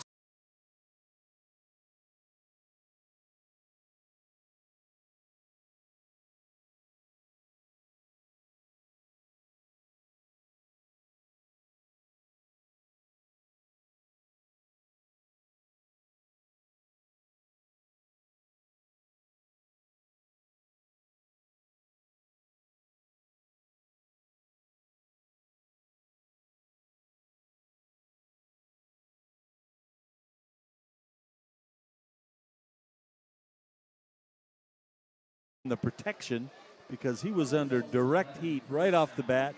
Quarterback was able to adjust and work his feet to get to a position where he could throw the football, but give credit to the offensive line in making that happen by giving the quarterback a chance to scan the field. Needed 8 yards, got 10. Fifth catch of the night for Lark. Shockley trying the left side to not much luck. Gets a couple. First down runs seem to be popular, running that lead play with the big fullback leading the way. Just a good job of gap control up front with that Warrior defense. Your head coach used to be a linebacker. You're going to be able to stop the run at this point, which was a point of emphasis coming into the game. Yep, run defense. 42 rush yards for Lebanon in the first half. Pitch back to Shockley. Warriors have the edge secured, and Shockley's knocked out of bounds. There's a little bit extra pop in the step of the Danville defense in this third quarter. They know. I mean, it just seems to me that if they're going to continue to run the football on us, this is what we worked on all week. And they are in good position. Their defensive fits. They're getting everybody in the right spot. Great feel from the secondary, from the safeties, and they're just bottling things up. You're not going to make a living running the football on Danville anymore this game. Loss of 1 on the play, 3rd down and 11. Folden completed a 3rd down and 8 play moments ago. Stands in, steps up. Now he's on the run. Needs inside the 30, and he runs right to where the marker is. Let's see if he got it. He was bumped out of bounds by Cam McMahon.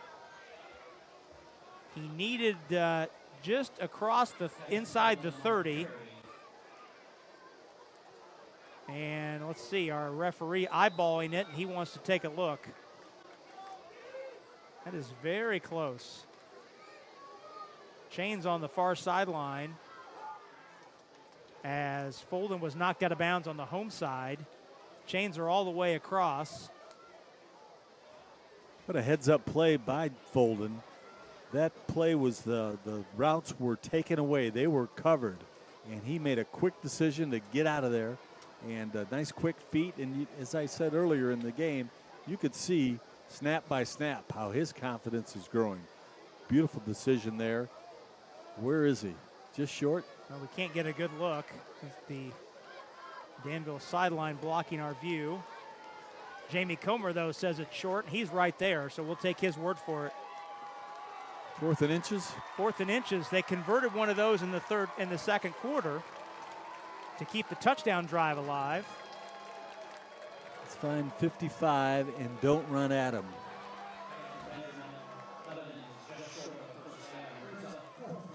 So a gain of 9 officially for Folden on that carry. Second time this evening that Lebanon has faced a 4th and a couple inches. Tigers converted one of those en route to a touchdown in the second quarter. Okay, they removed to cover that inside slot, and that gives them ample opportunity to run that football. Safeties are up. Folden snaps over Folden's head. It's a race to the football, and Folden covers it up back at the 49 of Danville. So the Warrior defense holds, much to the delight of the home crowd. Bad snap. Very, very, very difficult. Very difficult to 4th and 1 be in that shotgun or pistol shotgun formation. This can always happen and seems to happen at the most inopportune times. Terrible break for the Tigers. Great opportunity for the Warriors. Let's see what they do right off the bat.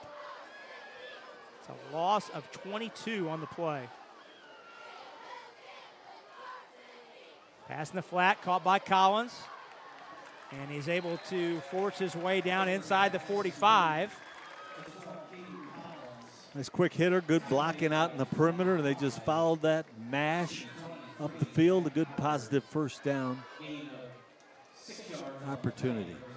Pickup of 6. Second Danville possession tonight, starting in plus territory. Collins' second catch of the evening. Soper under center on 2nd and 6. And his running back is cut down in the backfield. That's Wooten. And that's Vincent Laney, who was there to cut his feet out from under him for no gain. Looks like they maybe gave him 1. They gave him 1 on the fall forward. 3rd down and 5. Wooten's playing a good football game. He caught that from the outside. Left unblocked, squeezed nicely, and made that play.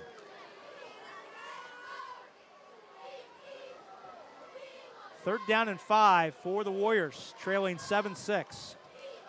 Early stages, third quarter. Miller in motion, low snap. Soper looking over the middle, has his man caught inside the 30. With that middle seam, that's the second time they've connected on that middle seam route to Miller, and each time it's resulted in a first down. Great read, good route. It split the safeties widened to try to get some depth so they can cover the entire field, and they slipped that tight end right down the middle. Excellent job by the quarterback, seeing that and fitting it in perfectly. Pickup of 17, but there's a flag down at the 31. So ineligible downfield.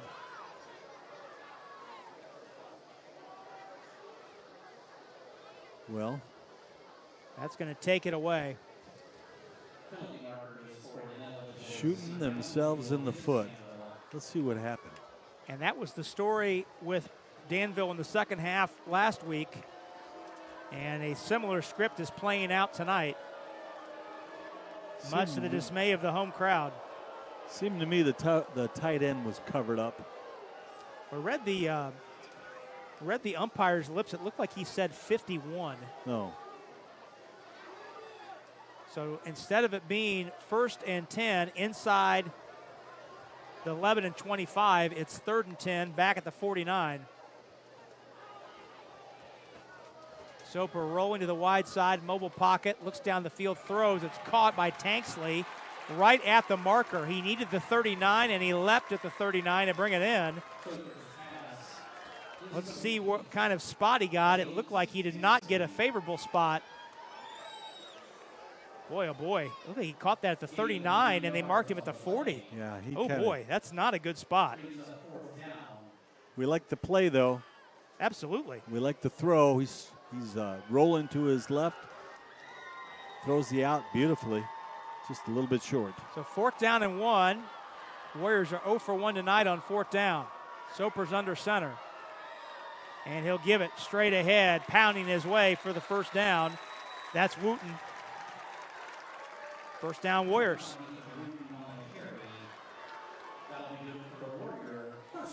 That O-line dug in. They were not to be denied. Came out the football nice and low, textbook style. Moved the chains. Ball at the 37. Fresh set of downs for the Warriors. We trail by 1, 7-6. Each team with a touchdown in the second quarter. Danville had its PAT blocked. Hence the 1-point Lebanon lead. Tight formation for Soper. Wooten circles around to the wide side, takes the pitch. And he can't get the edge. Lebanon all over that. Waiting there to wrap him up was Levi Poland, number 20. They are bound and determined to run that toss. They've tried 4 or 5 at least different formations to try to get outside. Tigers are just doing a nice job of containment and running to the ball. Loss of 1 on the play. 13 carries for 38 yards for Wooten. He's the leading rusher in this ball game. 2nd down and 11. Again, tight formation. Wooten circles that way. They give to the first man through. That's Robinson, and he accelerates up the right hash near the line to gain, setting up 3rd down and short. Great cut by the back. The safety filled as he should, but he filled a little too far outside. Back made a nice little skip cut in the middle, and boom, right there, and takes it north and south, and he's quite the locomotive when he gets up the field. Same formation. How much did the previous play set up that play? That's everything. That's everything, but they're not going to gamble right here. 3rd and 2. And again, they go straight ahead, just as coach predicted. And it's Colton Mosley straight ahead for his first carry of the night. Colton Mosley moves the chains. Well, his first carry of the night, he takes it for 10, or call it 9, and a 1st down. And you could just tell when your line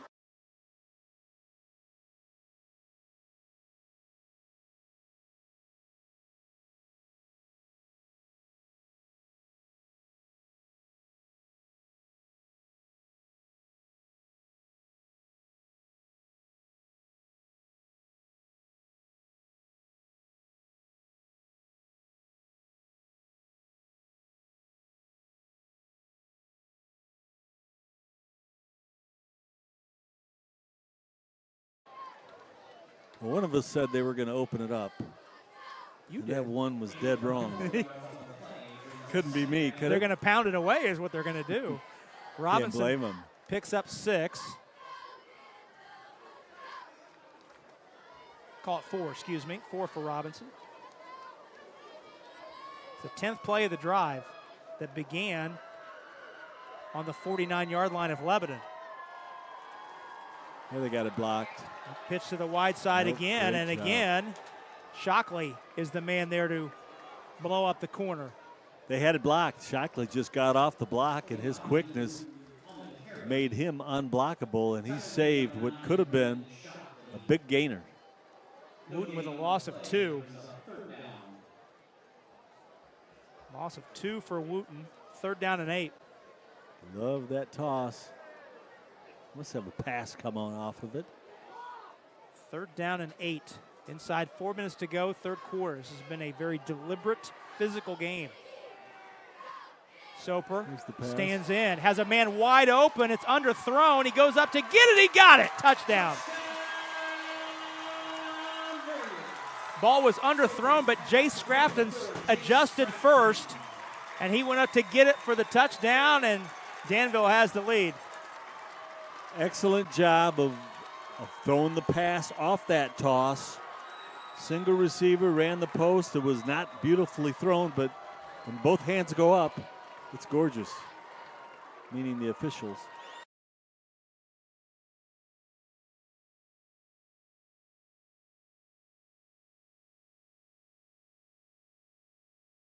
Danville will go for 2 here. They like this tight wing formation all half. Soper looking in the end zone. Boy, he had Fullwider wide open in the end zone and missed him. And the 2-point conversion is no good. Well, that's the problem when you're rolling to your left, you're a right-hander. He couldn't get his feet set. He couldn't get his feet set to throw that. Had no choice but to take it up. Didn't actually roll, just kind of scrambled his way to the left. And didn't have the platform to throw the football that he needed. So the take 18-yard touchdown pass from Connor Soper to Jay Scrafton. 12 plays, 49 yards. The drive stats, 2nd catch of the night for Scrafton. While we have a second, we'll remind you that tonight's game is brought to us by College Prospects of America. The CPOA team knows college recruiting and is available 24/7 to provide solutions that serve you. They're your total advocate. The CPAO team will work tirelessly to provide counsel and assess and seek answers for you and your family. From our first phone call through your college graduation, everything between. Email my partner Joe Polizzi at cpoateam@gmail.com for more information. 12-7 our score. In a game that, Coach, both you and I have more than a little passing interest on. Bishop Chatard leads Roncalli 14-7, late 3rd. Yes. Up on the north side. A match, a tough match. And really, that's about the way that game should go, right? Yep. 14-7. 14-7, late 3rd, physical. Similar football physical game right here. Much like what we've seen here. So Danville in front for the first time tonight. They tried a kind of misdirection short kick. And this time it's a little ground ball. It's picked up, almost fumbled at the 25. Danville wants absolutely nothing to do with Caden Lark after his 74-yard reverse field punt return in the first quarter. So well, good field position for the Tigers, taking over at the 29. Can't blame him for that. You do not want to get beat by a young man that's that dangerous. Keep the ball out of his hands. But I do wish to see him get the ball a little bit offensively because he is dangerous. First time tonight that Lebanon has been in a position to play from behind. Tigers did that exclusively in the first 2 games, never led. Folden stands in, has time. And the pass out in the flats, batted down. Cam McMahon got a hand on it. Good pressure coming up the field, got his hands up. Correction, Braden Krager. That was 28, not 20. Krager, the defensive end, who caught a touchdown pass last week. Got a hand up there to knock it away. You know, it's probably just as well because that was so well covered. You do not want to turn it over and give up a quick 6 right here. And the last thing you want to do if you're Lebanon is go 3 and out and put your defense right back on the field. Second down carry. Stop and go attempt by Shockley, and Danville's there to turn him away. First hole evaporated, and then as he tried to turn the corner, Carter Pruitt made the stop for no gain. The Tigers need to mix it up, misdirection, get the ball out of that inside box. Danville is playing the game that they love to play defensively, gap control, running the football, and they're getting excited about it. Third down and 10. Golden jogging over to the sideline to get the play call. Tigers come to the line, just 4 on the play clock. Have to hurry. And Jeff Smock calls time. There's no conceivable way the Tigers were going to get that play off.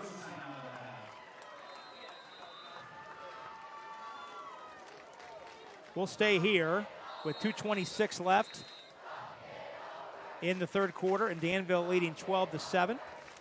Tonight's game brought to us by Warner Financial, a firm who utilizes customized investment solutions to meet your financial goals. From investments and planning for retirement to partnerships and tax strategy, Warner Financial does it all. Call them today at 317-735-9202 to learn more about how you can secure your financial future. And tonight's game also brought to us by Endeavor Communications. They would like to say welcome to the high school football season. Endeavor is proud to be part of this local event and wish all the athletes good luck during this competition. Together with their members, Endeavor Communications is committed to helping their local community thrive. For more information about the communities they serve and the services they offer, visit them at weendeavor.com. And if you're enjoying this contest tonight, reach out to Endeavor and let them know that you would like to see more high school football on Endeavor. We can second that without reservation. Third down and 10. Folden flushed, trying to elude Smith, and he does. Still on the run. He's got the first down. He's into Danville territory. He's down the sideline. He's inside the 20, angling toward the goal line, and he's going to take it in. Jackson Folden scrambling for 71 yards and a touchdown. My, oh my. What an electric play. I told you his confidence just keeps getting better and better. He was done for. He broke the containment there, and it was just all over. Great job of will and speed, and along with some poor courses to the football on the defense, that adds up to an electrifying run. Jackson Folden, a 71-yard touchdown run, and Lebanon has regained the lead. He's got to catch his win here. He's got to hold this as very important. PAT. 13-12 the score. High snap. Boom. Johnson with the kick, and he missed it wide left. So the PAT is no good. 13-12 the score. Boy, you just kind of have lingering, as tight as this game has been, that some of the special teams' missed opportunities may factor in. But let's take a look at this Folden scramble. He gets away from Smith, and then he's gone. Look at the angles they had, and he just out-willed them. He was encircled by 4 maroon shirts at the 50-yard line and somehow came away and got out of there. Good instincts and some help by the defense and fundamental pursuit. Second rushing touchdown of the night for Jackson Folden, the junior quarterback, converted from a wide out, which is where he played last year. Folden with 92 yards rushing tonight. We would classify that as an excellent answer. Wow, did not see that coming. What a game. What a game. It's physical, it's exciting. Both teams are playing expertly coached, and the play calls have been phenomenal. I don't know about you, Coach, but I have a gut feeling that there's at least 3 more plot twists before the end of this one. Okay. I would not doubt that a bit. We've got a quarter and change still to go. Doubt that a bit, but it looked like a minute ago the Warriors had all the momentum in the world. Quickly evaporated. Acting on to kick it away. Let's see if he puts it deep or pops one here mid-range. It'll be the first one. Taken at the 11 by Wilson, and he's chopped down shy of the 25. So Danville begins there. Grayson Wilson's return out to the 24. Cade Spanhook on the tackle. Nice job on coverage. Very rarely do you get to shout out for a kick cover guy, but that was just an excellent job. Beating the protection, beating the block, and making the big hit. Keeping him down in the hole. Danville very physical and effective on its last drive. Let's see how Connor Soper and the offense respond here. No one open downfield, so Soper with a nice first down scramble to set up second down and short. Real good look at the Tigers' zone defense. They dropped 8 and had every zone covered. Quarterback had no options but to try to get outside the containment. Pick up a 4 yards for Soper. Good, nice pass defense. Second down and 6.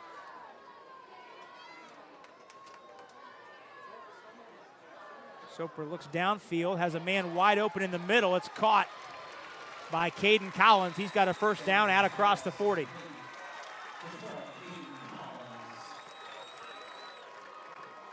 Got it out of the pocket, worked it across the grain on the zone defense, settled it in a nice window in the middle. Quarterback delivered it nicely. Collins' third catch. Soper has completed 7 straight passes. And his offense has got it 1st and 10 at the 41. Give to Robinson around right end. He jumps through the first set of tacklers and able to vault his way out near the 50 before he's tackled by Brendan Shockley. So don't forget about me. Give me the ball. Robinson wanted his hands on the ball, ran hard. It was a nice changeup. It was turning into a pass game, and he quickly put a stop to that. Second down and 3 after the 7-yard pickup from Robinson.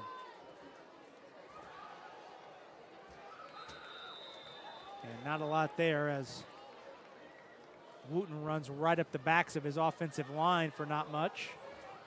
Maybe 1.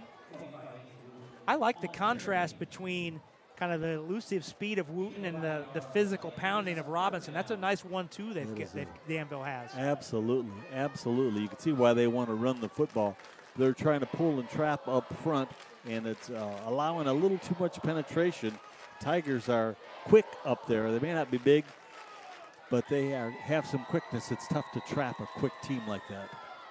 3rd and 1, and it is sniffed out, blown up in the backfield on 3rd and 1. Jumped it. Nice play. Wooten sniffed it out exactly.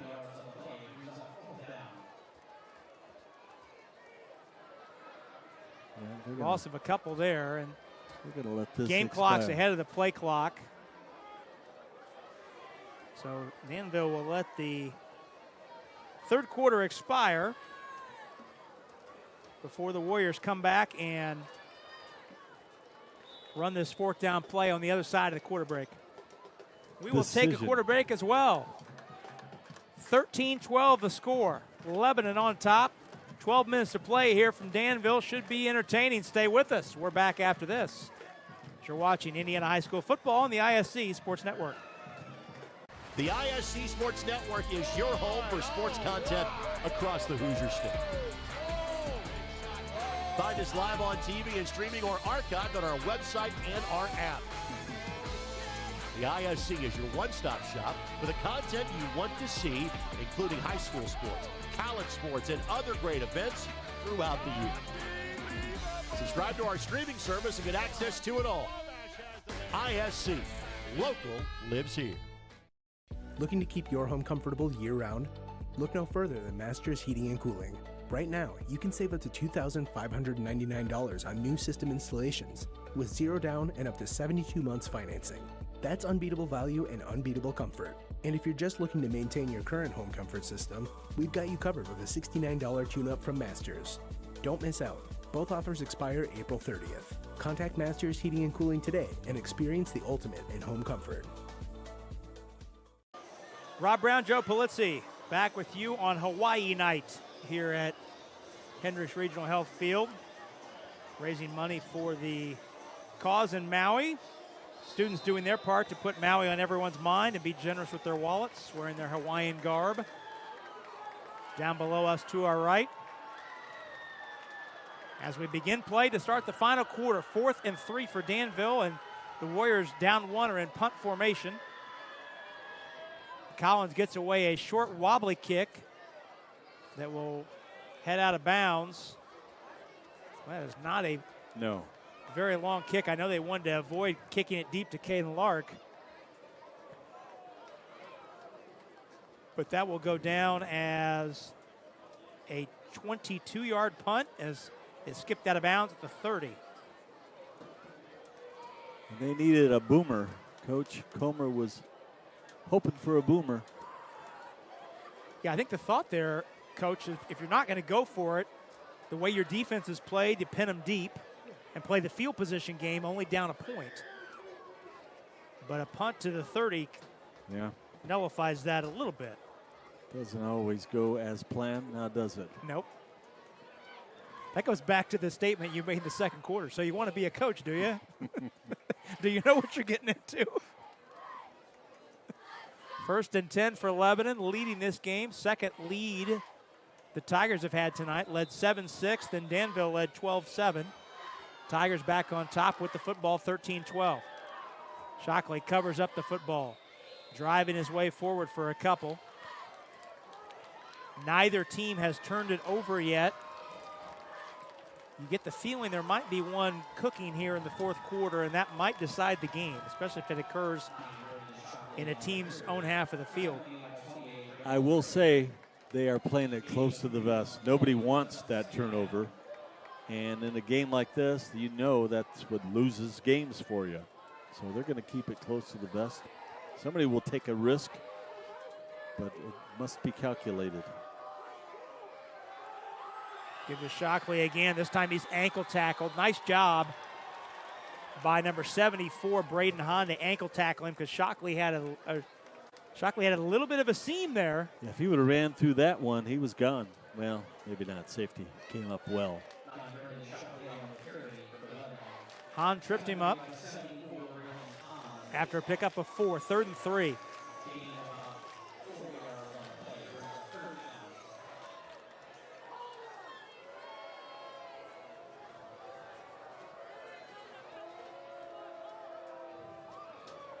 Folden again gives to Shockley. He's got a first down. He's into the secondary, and he's loose down the sideline. Red shirt's in pursuit, and he's finally pushed out of bounds inside the 35. So Brendan Shockley with the big 3rd down run to reset the down box and allow the Tigers to run some more time. Well blocked, nice quick cut, and then turn on the Jets. Gain of 36. Longest run from scrimmage for either team tonight. Shockley takes it all the way down to the 31 of Danville.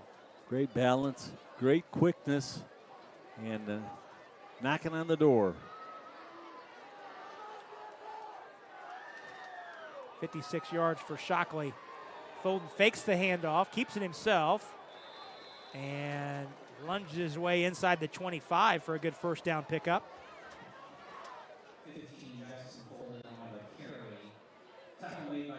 We have certainly seen momentum swings, haven't we? Gain of 7 for Folden. He's closing in on 100 yards, 99 to be exact for Folden on just 7 carries. Of course, a 71-yarder will help the average. He certainly is running with confidence. And that's the guy that the defense doesn't always account for. Shockley into the secondary. He's got a first down before he's tackled there by Chase Denton. Shockley moves the chains again. Pickup of 8 on 2nd and 3. Very disheartening when you're on the sideline and you're calling defense and they're able to penetrate your first line and punch a hole in that defensive line and hit a quick one. I could see some movement coming here. Something to make something happen. Don't just stand there. They do not want to stand there and get blocked. Shockley again. Ooh, Bounce he makes a and go. second effort to get outside. Now seeking the pylon, and he got it. Shockley. Brendan Shockley. His first touchdown of the season. 3rd rushing touchdown of the night for the Tigers, and the lead is 7. Well blocked. Bounce to the outside. Turn on the Jets after a nice cut. Great individual effort. Great individual effort. Shockley for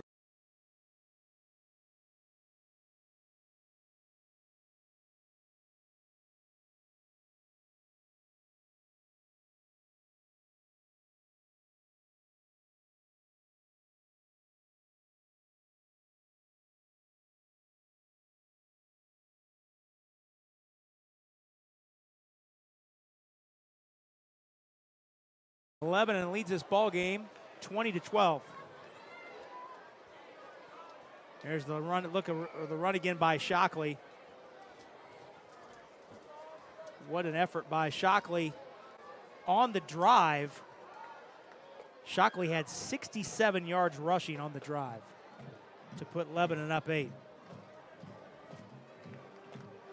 Well, at one point, I do remember saying that Danville was skilled and mastered stopping the run.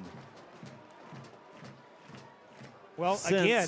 Since then, the Tigers have cranked it up. They're making some great individual efforts. It's not a porous defense. They're just doing they're doing the exact right job of finding the weakness.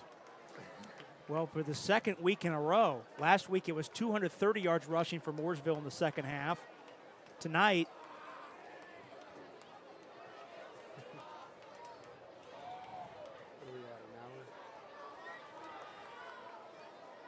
Tonight, over 150 yards rushing in the second half and 2 touchdowns for Lebanon.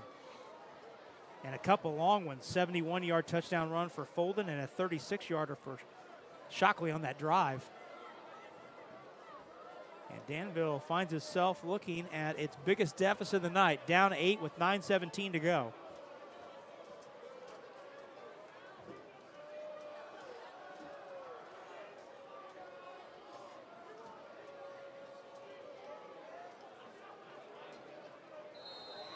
Acton is on to kick it away. And he hits it deep. Taken at the 15 by Tanksley. And he's tripped up and vaults forward out near the 30-yard line. Danville begins there. Warriors have all 3 timeouts. Plenty of time left, 9:14 to go. You know, somebody ought to tell Tanksley that he's not 225 pounds. He is not. He's a long way from that. But he runs like he is. Love the way he takes it up there. So Danville with his back up against it here in the final 9.5 minutes. Soper rolls on first down. Pass caught by the aforementioned Tanksley. And that's what he does well, get out in space and make a play. He does. He's quick and he's tough, and that was a nice play by the quarterback, rolling to his left, throwing the out to his left. That takes some skill, and that's what they're going to need to close down this drive and get back in range. Tankley's 3rd catch. Soper has completed 8 straight. Ball out to the 40. Pickup of 10. First down.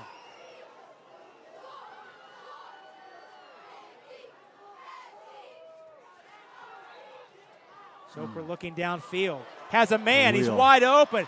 And he could not collect it at the 30. Oh, my. Sutton Fullwider had 2 strides on the nearest defensive back. May have turned his head the wrong way. Looked over the wrong shoulder. It came over the right shoulder. He looked left initially and could not bring it in. Would have been a great catch. It's so tough to catch it right over your head. but you got to love the aggressive offensive call. First down going for the marbles with that wheel route, and I promise you they'll come back to that before it's all over. 2nd down and 10. Lebanon shows blitz pre-snap, now backs away. In the flat, thrown to Wooten. And not a lot there as good support. Windhorst and Reese combined to stop Wooten for a gain of 1. Reese is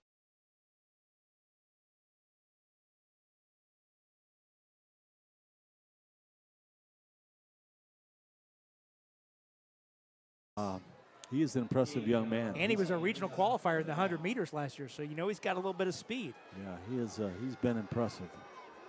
Unsung, but impressive. 3rd down and 9. Danville trailing by 8. Inside 8.5 to go. Soper rolls right, throws that way. It's caught by Collins, but short of the line to gain. The fans want. Fans thought that they want a penalty. Vincent Laney was a little aggressive, escorting Collins out of bounds. Well, you got to go for this one. You may want a timeout to get your absolute perfect call. Tank coming back in. Danville has all 3 timeouts. 4th down and 2.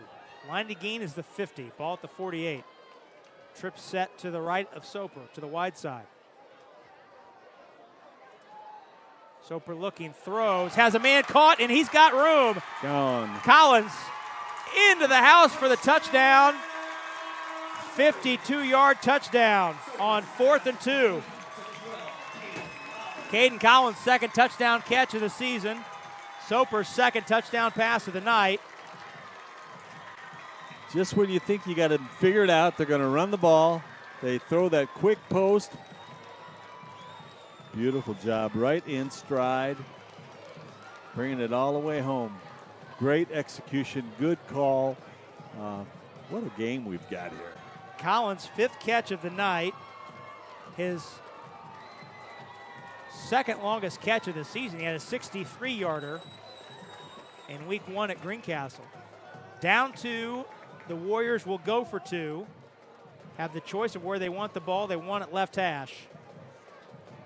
Robinson is the back in pistol formation behind Soper.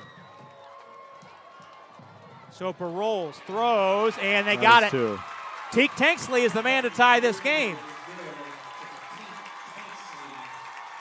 And we're all tied up at 20. Super QB play. Well, that's what we're seeing here in this 4th quarter. And you ask yourself the question, do I want to be a coach? Yeah, when you're doing this kind of stuff, there's nothing more fun on earth.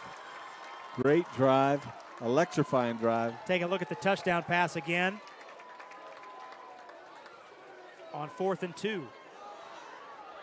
Well set up. Drew the coverage with that flat route. Hit the post, and it's all over. It was just that little beat where he looked out in the flat to Wooten, and now the 2-point conversion.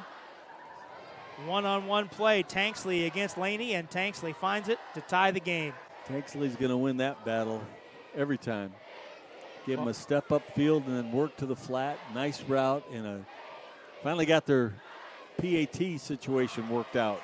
Well, while we have a moment, we'll remind you that tonight's game is brought to us by Erdel & Company, a locally owned health insurance broker, and they partner with Indiana businesses to control medical insurance costs.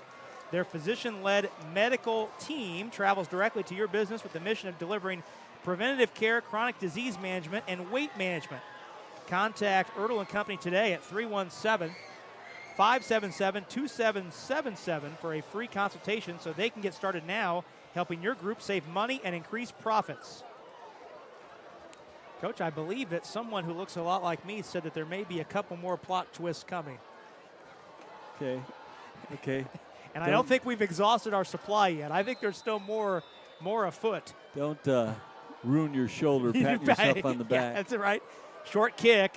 Get down, big fella. Fielded inside the 50 by Williamson, and he drags it out across the 50, but it looks like, no, that's just a piece of fabric. It looked like a flag might have been down at midfield, just a piece of yellow fabric, a small piece. So good field position for Lebanon, and tie score. That squib kick is hurting them. You're giving them half the field to go each drive, and that's a plus for the guys in the white shirts. You're all surprised they didn't kick it deep with the score tied? I don't like giving them half the field when they've got this much clock. Ball given to the back through. That's Shockley. He picks up a couple. That's right in front of us. There is hellacious football going on in that front seven. It's a heated rivalry. They are desperate to win that first game of the conference.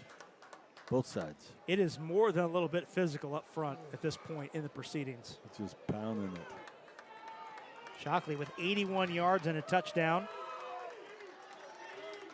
on 16 carries. Second down and 9. 7 minutes to go, tie game.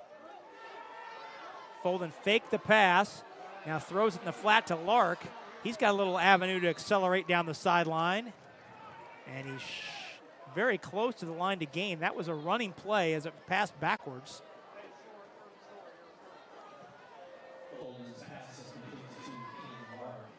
So it's a pickup of 8. Isn't he something? He's electric. He has got some feet. Third down and 1. That ball went backwards, so it goes down in the books as a running play. Pickup of 8 for Lark. Third down and 1. Tie game. Home crowd below us on their feet, imploring for some defense.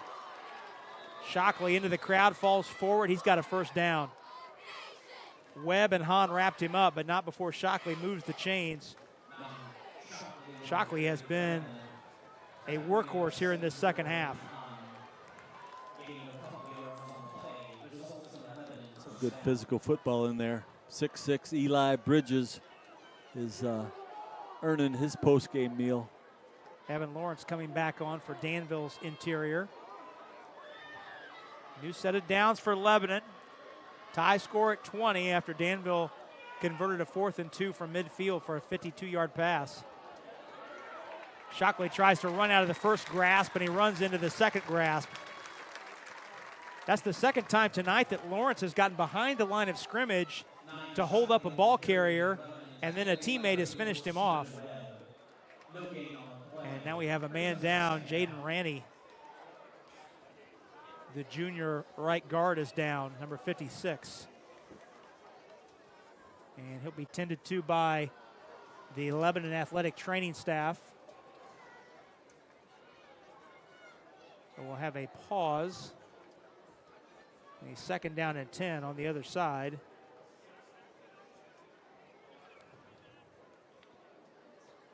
While Ranney is tended to, we'll take this timeout to remind you that tonight's game is brought to us by Endeavor Communications. Endeavor Communications would like to welcome everyone to the high school football season. They are proud to be part of this local event and wish all the athletes good luck during this competition. Together with their members, Endeavor Communications is committed to helping their local community thrive. For more information about the communities they serve and the services they offer, visit them at weendeavor.com. And if you're enjoying this broadcast tonight, and why wouldn't you? This has been a heck of a ball game. Reach out to the folks at Endeavor and let them know you'd like to see more local high school sports on Endeavor. So Jaden Ranney gets a nice hand as he's escorted off. Needs some assistance from his teammates to do so. Not able to put any kind of weight on that left leg as Ranney assisted to the side.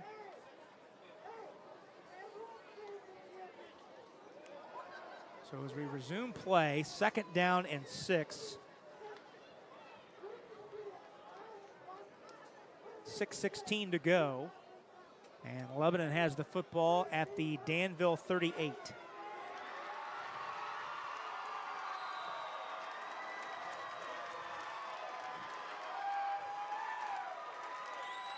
Folden stands in. Flush in the pocket, and he's dropped. Back out at the 45. Andrew Smith got him. Second sack of the night for the Danville defense, setting up third down and long. Little miscommunication up front in the blocking schemes. It's not like they brought a blitz. It was just a missed assignment. Came off the block and caused all kinds of trouble for that Tiger offense. 3rd and 16. And you gotta keep possession here, some way, somehow. And if you're Danville, you got to get them off the field. Exactly. With 5 minutes and change to go. Okay. Pump fake in the flat. Throw Covered. down the sideline in double coverage, and it's knocked away. 2 red shirts were down there to be in the vicinity of Trey Reese. Caden Collins and Sutton Fullwider were both down there. Look at that, beautiful coverage. Stayed home, didn't get fooled a bit, played discipline in the secondary. That's what had to happen. Lebanon had completed 3 straight 3rd downs before that incompletion. I thought they were going to catch him sleeping. Not today, huh? You assume there'll be a quick kick by Folden, and it is. A short kick. Stay away. Fullwider just backs away. It takes a favorable Danville bounce, and a risky play there by the Danville player who jumped on that ball like a live grenade. You want to get away from that thing. You do, but Porter knew what he was doing. He knew what he was doing, and thankfully he did. Well, the Danville defense does its job from a home crowd perspective. So offense has it back, 1st and 10 at its own 24. Tie score, 5:19 to go. Danville has all 3 timeouts remaining. Soper's under center. Give to Robinson. He jump steps for a couple. Wrapped around the ankle by Tag Williamson. Real good linebacker play most of this game. They step up and fill holes and eliminate any inside gaps. 2nd down and 8 after the Robinson pickup of 2.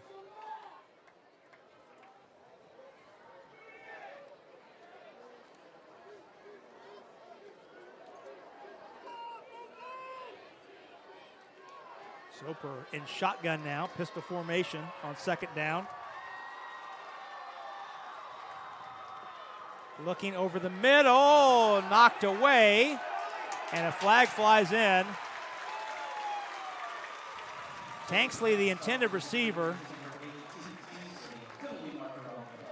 And that looks to be pass interference.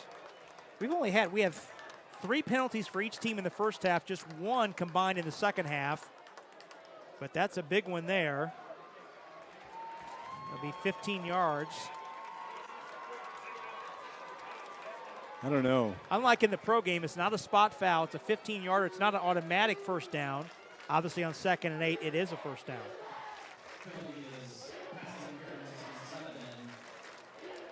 Nice poise to throw that ball. It hit the post between the 2 safeties. To me, it looked a little risky initially, but as I see, Whiteout did a perfect job of getting his body inside, getting his hands on that post. Fresh set of downs for Danville out near midfield. Pass in the flat, caught by Tanksley. Has some blockers in front of him before he's encircled by 3 white shirts at the 45.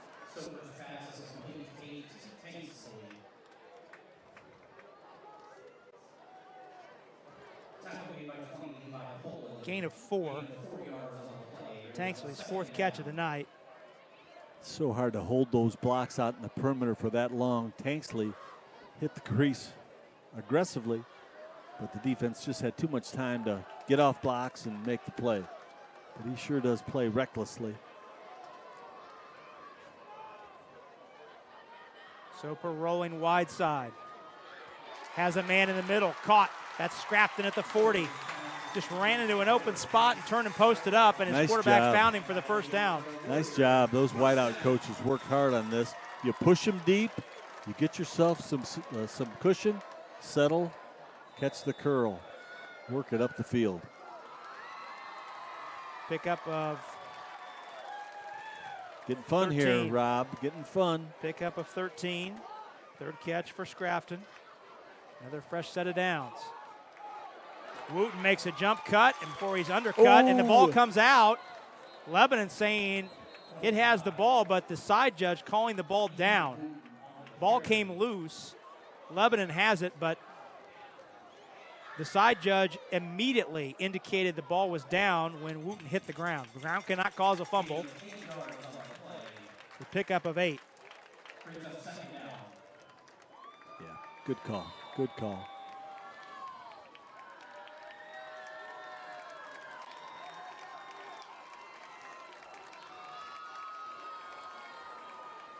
Wooten picked up 7. Second down and 3. Robinson trying to get outside, turn the corner. He does. He's inside the 20, 15 before he's pushed out of bounds. Wow, you talk about a 1-2 punch. He made a great cut and bounced it and hit the Jets.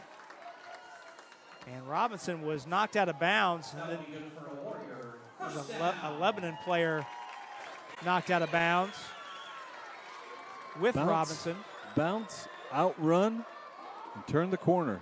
Good job across the board, setting it up with formation into the boundary and making a great cut to get it to the outside of the short side of the formation.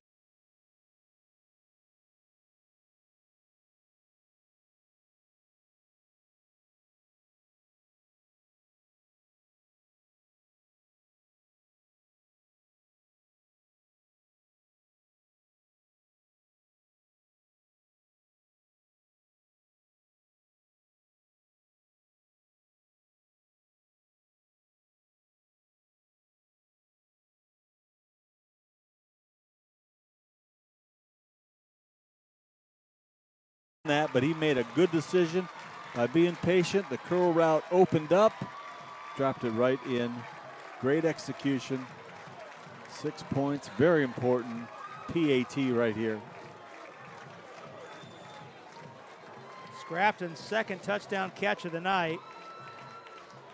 So I love the poise when they answer these calls like this. 26-20. It's been a wild. They're going to go for it here. Momentum. Interesting, going for it up 6. Yeah. They'll go for 2. And somebody moved, I think. Nope, Jamie Comer called timeout. He says, I'm not so sure we want that. I'm not so sure we want that. I'm a little surprised going for 2 up 6. Let's see what he says, if he really wants it or not. But the safe thing, of course, unless he's just knows more about the kicking game than we do. But, that's certainly possible. Let's not underscore that. That's certainly possible. He knows his kicker infinitely better than we do. They have done a Meanwhile, nice let's job. take a look at a couple of the passes, or the touchdown pass here to Scrafton, the second one of the night. Yeah, that was a bust in the secondary. Great job of finding the open window from the wideout. Nice patience by the QB. Again, it looked like he could have ran that in, but he knew what was going on and showed great poise and getting it to the open man. Now let's see what we got here, Jamie. Well, we Coach talked Comer. about earlier in the quarter, I came close to hyperextending my shoulder, patting myself on the back. And you're I gonna am, do it though. again? No, I'm going to go back to something you said and pat you on the back. You said that they're going to open it up here in the second half. And looking at Connor Soper's second half numbers, Soper has passed for 143 yards, and is 11 of 12 in the second half, and 2 touchdown passes. And some nice calls. They got 3 touchdown passes. Taking advantage of defensive weaknesses. Off the corner. Soper, No. lob to the corner. Collins up to get it. Did he get it? Yes, he did. Flag, but that's going to be on the kickoff. Flag is down. Okay. Flag is down. Let's see what the play is. Meanwhile, let's take a look at this 2-point conversion. Double coverage. Go up. Go up and pull it down. And here's an idea. Throw the PAT is good. They'll assess it on the kickoff. Here's an idea. If you're going to throw that lob to the corner, throw it to the guy who's a 6'7" high jumper. How about that? You think they had us? You think he had it down all the way? We're wondering about the decision, and he knew exactly what was going to happen. They've worked that play a trillion times in practice. Great execution. Great execution. This is these guys are having fun coaching, and there's 2:36 remaining. 28-20. And we got a hot quarterback on the other sideline. So Connor Soper in this second half, let me go through those numbers one more time. 143 yards passing. He is 10 out of 11, 3 touchdown passes, and he's also thrown 2 passes to convert 2-point plays in this second half. Yeah, we saw him getting better and better last week, and he's just carried it on here. Second straight week he's thrown for over 200 yards. He has 218 on the game tonight. Threw for 205 in the loss here last week to Mooresville. Has such a good grasp of the offense. He knows exactly where the ball needs to go versus whatever coverage they show him. And he has such poise in his delivery. He's been very impressive today. So 5-yard walk-off on the penalty. The touchdown by Danville, the 3rd lead change of the night. Lebanon has 2 timeouts to work with, trailing by 8. Come on. Come on. Here's the question here. Kick it to Lark, will ya? Do they kick it deep, or a squib kick basically gives the ball to Lebanon in Danville territory when you're kicking it off from the 25-yard line? I answer C, none of the above. None of the above. No, you put it somewhere. If you're skilled enough, you put it somewhere where it's Lark doesn't get it, but it's still not a squib. Simmons hits a low twister. That's a good kick. And that goes out of bounds. Did it hit number 3? It did not. It hit at the 35-yard line, about 5 yards shy of Trey Reese, and then took a right turn out of bounds. I believe that brings the ball out to the 40. Yes. Yes. God, they had the right idea. That was a nice kick. We're going to kick it again. They're going to make them re-kick it. They, being Lebanon, will make Danville kick it again. Careful what you ask for, huh? So that's another 5 yards. So now you've got Dylan Simmons kicking off from the 20.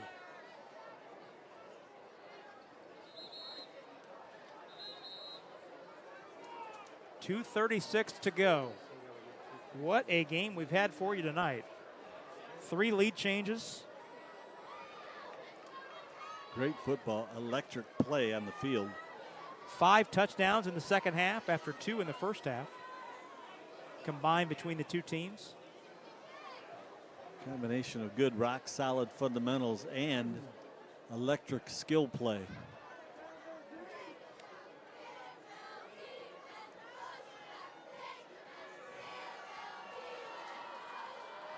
So Luke Woolsey is kicking this ball off, not the normal man, Simmons. Woolsey, 22, is lined up to kick it away. And he hits a ground ball. Well, that's a really short field. Lebanon has it at the 34-yard line. Yeah. Oh, my.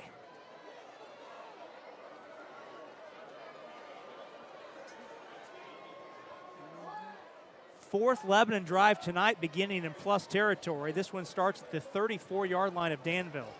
So let's go, D. Jamie Comer is putting this game on the backs of his defense now. When you make the decision to kick that ball on the ground, you're telling your defense, go win this game for us. Line it up, boys. Exactly. I don't think that was the kick he dialed up, but you got to live with it. Folden stands in, looks left, and the pass is behind his intended receiver, Sam Kiker. First time Kiker has been targeted tonight. Just enough heat to distract that quarterback. Now you're playing against the chains, 2nd and long. Lebanon has 2 timeouts remaining. So you would presume with 2:32 to go and the 2 timeouts, they could be they don't have to be hurry up, constricted to the sideline. Right. With the time that's remaining. Folden to give up the middle to Shockley, and he's wrapped around the waist and pulled back by Braylon Krager. No gain. Third down and 10. How many timeouts? You have got to make sure this is your exact best third down call. Third down and 10 at the 34. 2 minutes to go. Lebanon with the football, trailing by 8. 3 lead changes here in the second half. Folden stands in. Now he's flushed and he runs right into the rush. Waiting there for him was Trey Ross with a little help from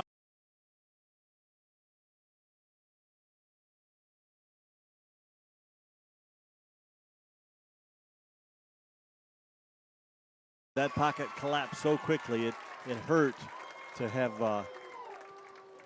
Porter Prather and Trey Ross teaming up for that sack. So Danville calls its final timeout. Lebanon calls its second timeout. 0 yards on first down really hurt the rhythm of this drive. Second long, you try to run it. Third and long, they're teeing off on you. And now, this is where you make the big bucks. Played such a great game. Called such a great game. And the quarterback has played so well. Pretty exciting here. 1:45 to go, 28-20. Lebanon trying to extend the game.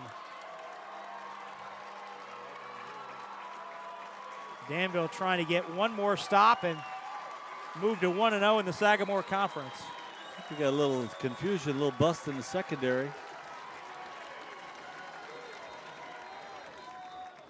And Jamie Comer. Good call.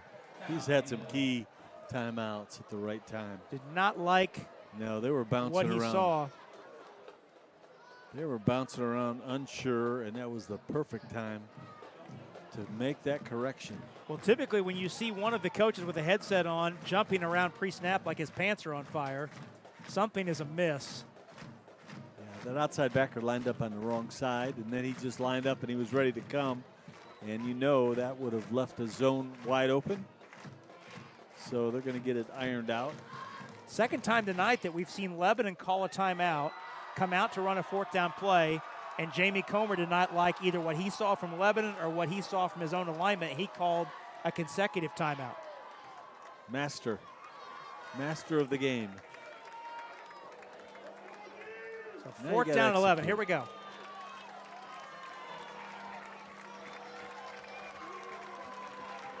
Two receivers right, one left. Ooh, look at that big down the middle. Those safeties are wide. That's Everyone scary. on the home side below us on their feet. Fourth down and 11.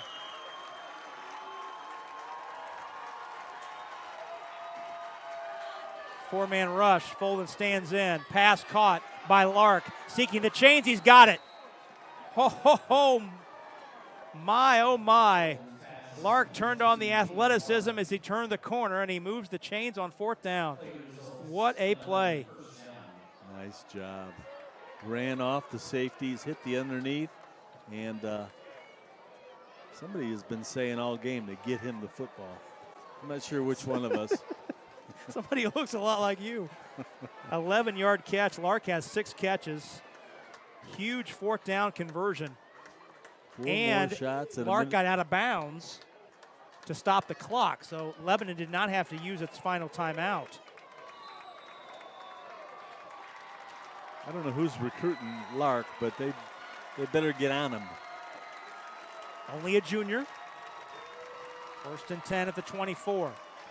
Folden. Down the seam. No one open. Wide now open. He flips it open. In the end zone, through the hands, overthrown. He threw it a little high for Lark. Lark was open momentarily. And he stopped, and the quarterback did not anticipate him stopping. Thus, they were off sync. Boy, if he'd have kept going to the back corner. Yeah, he because he had 2 strides on Collins, the defender, did Lark. Yeah. Instead, incomplete pass. That would scare me, though, with him out there. 3 more shots. 1:31 to go. 2nd down and 10.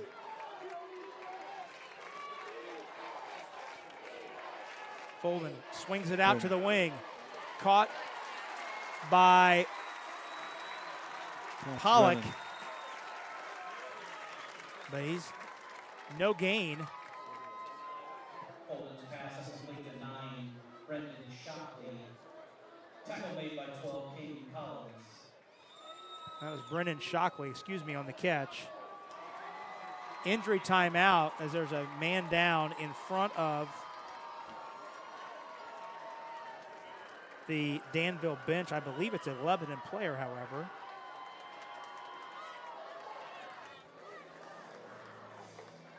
So the clock stops momentarily to deal with taking care of the injured player, and that is Pollock. Pollock actually made that catch. It was not Shockley on the catch.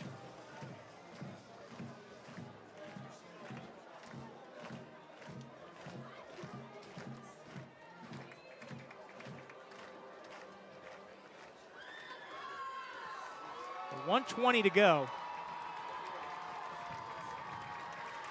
Still Pollock that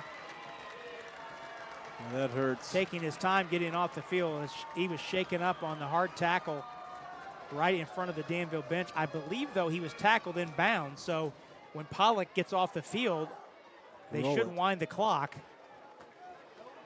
I did not see an indication that Pollock was tackled out of bounds. Well, they're giving up a lot down the middle of that field. And they indeed wind the clock. 3rd down and 10. Fake the give. Pass over the middle. Sir. It's caught by Lark, and he walks it in. Touchdown. 24-yard catch. Caden Lark right down the middle seam, and Lebanon is within 2 points of tying it up.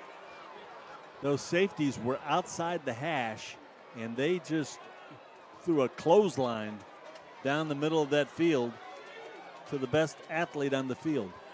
And you pointed out a couple times, Coach, how wide those safeties were split. Yeah. Yeah. With that trips wide formation, you got to be ready to come off the hash, but you can't put it on a platter for them. Here's the play to tie the game. Lebanon trails by 2. All right. Let's see how they look. And Jeff Smock wants to call his final timeout. Seems like they saw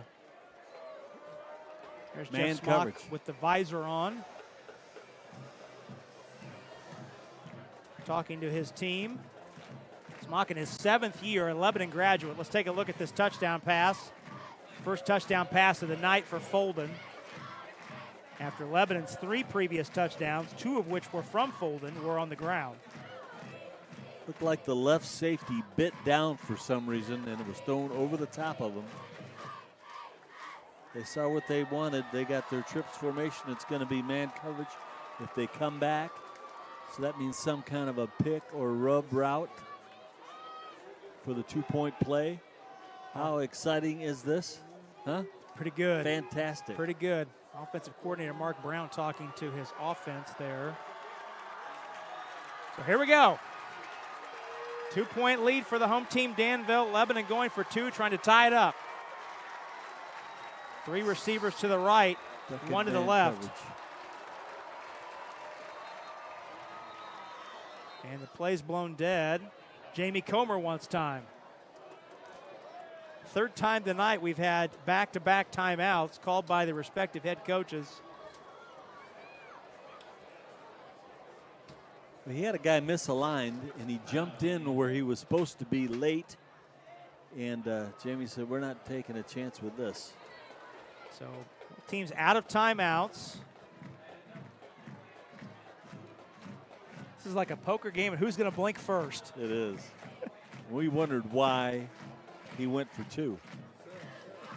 Yeah, that's a great point. Yeah, absolutely. In hindsight, yeah. It's a huge call in hindsight. Unconventional at the time, but boy, it's everything at this point.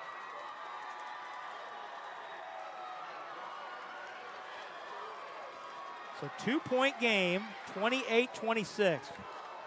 Had 3 lead changes in the last quarter and a half. Home team up 2. Danville trying to hold on. Lebanon looking to tie the game. Still 1:13 to go if Lebanon does tie the game.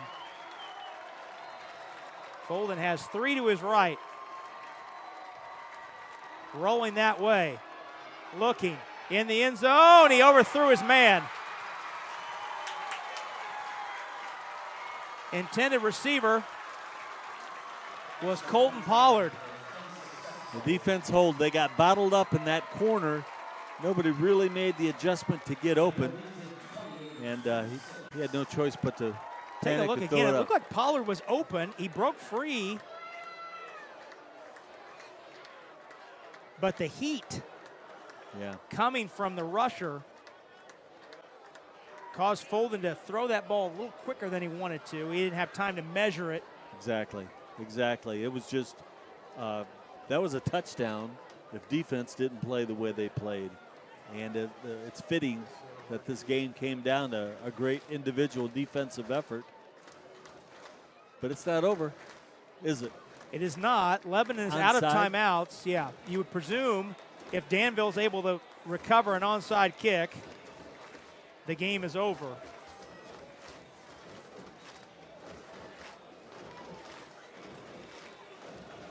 Seeing that blue moon over there? I see it. Tremendous moon right above the visiting grandstand. What a day. What a day. What a night. Great football. Almost a shame that somebody's going home with a defeat.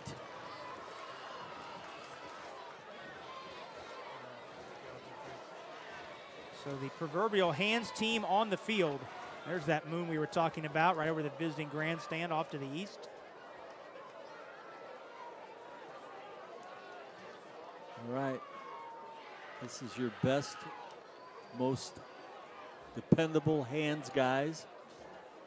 Joel Acton is the kickoff man, number 28 for the Tigers.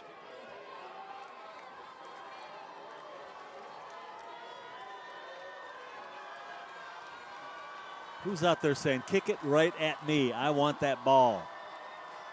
Got to go 10 yards. Kick it right to me.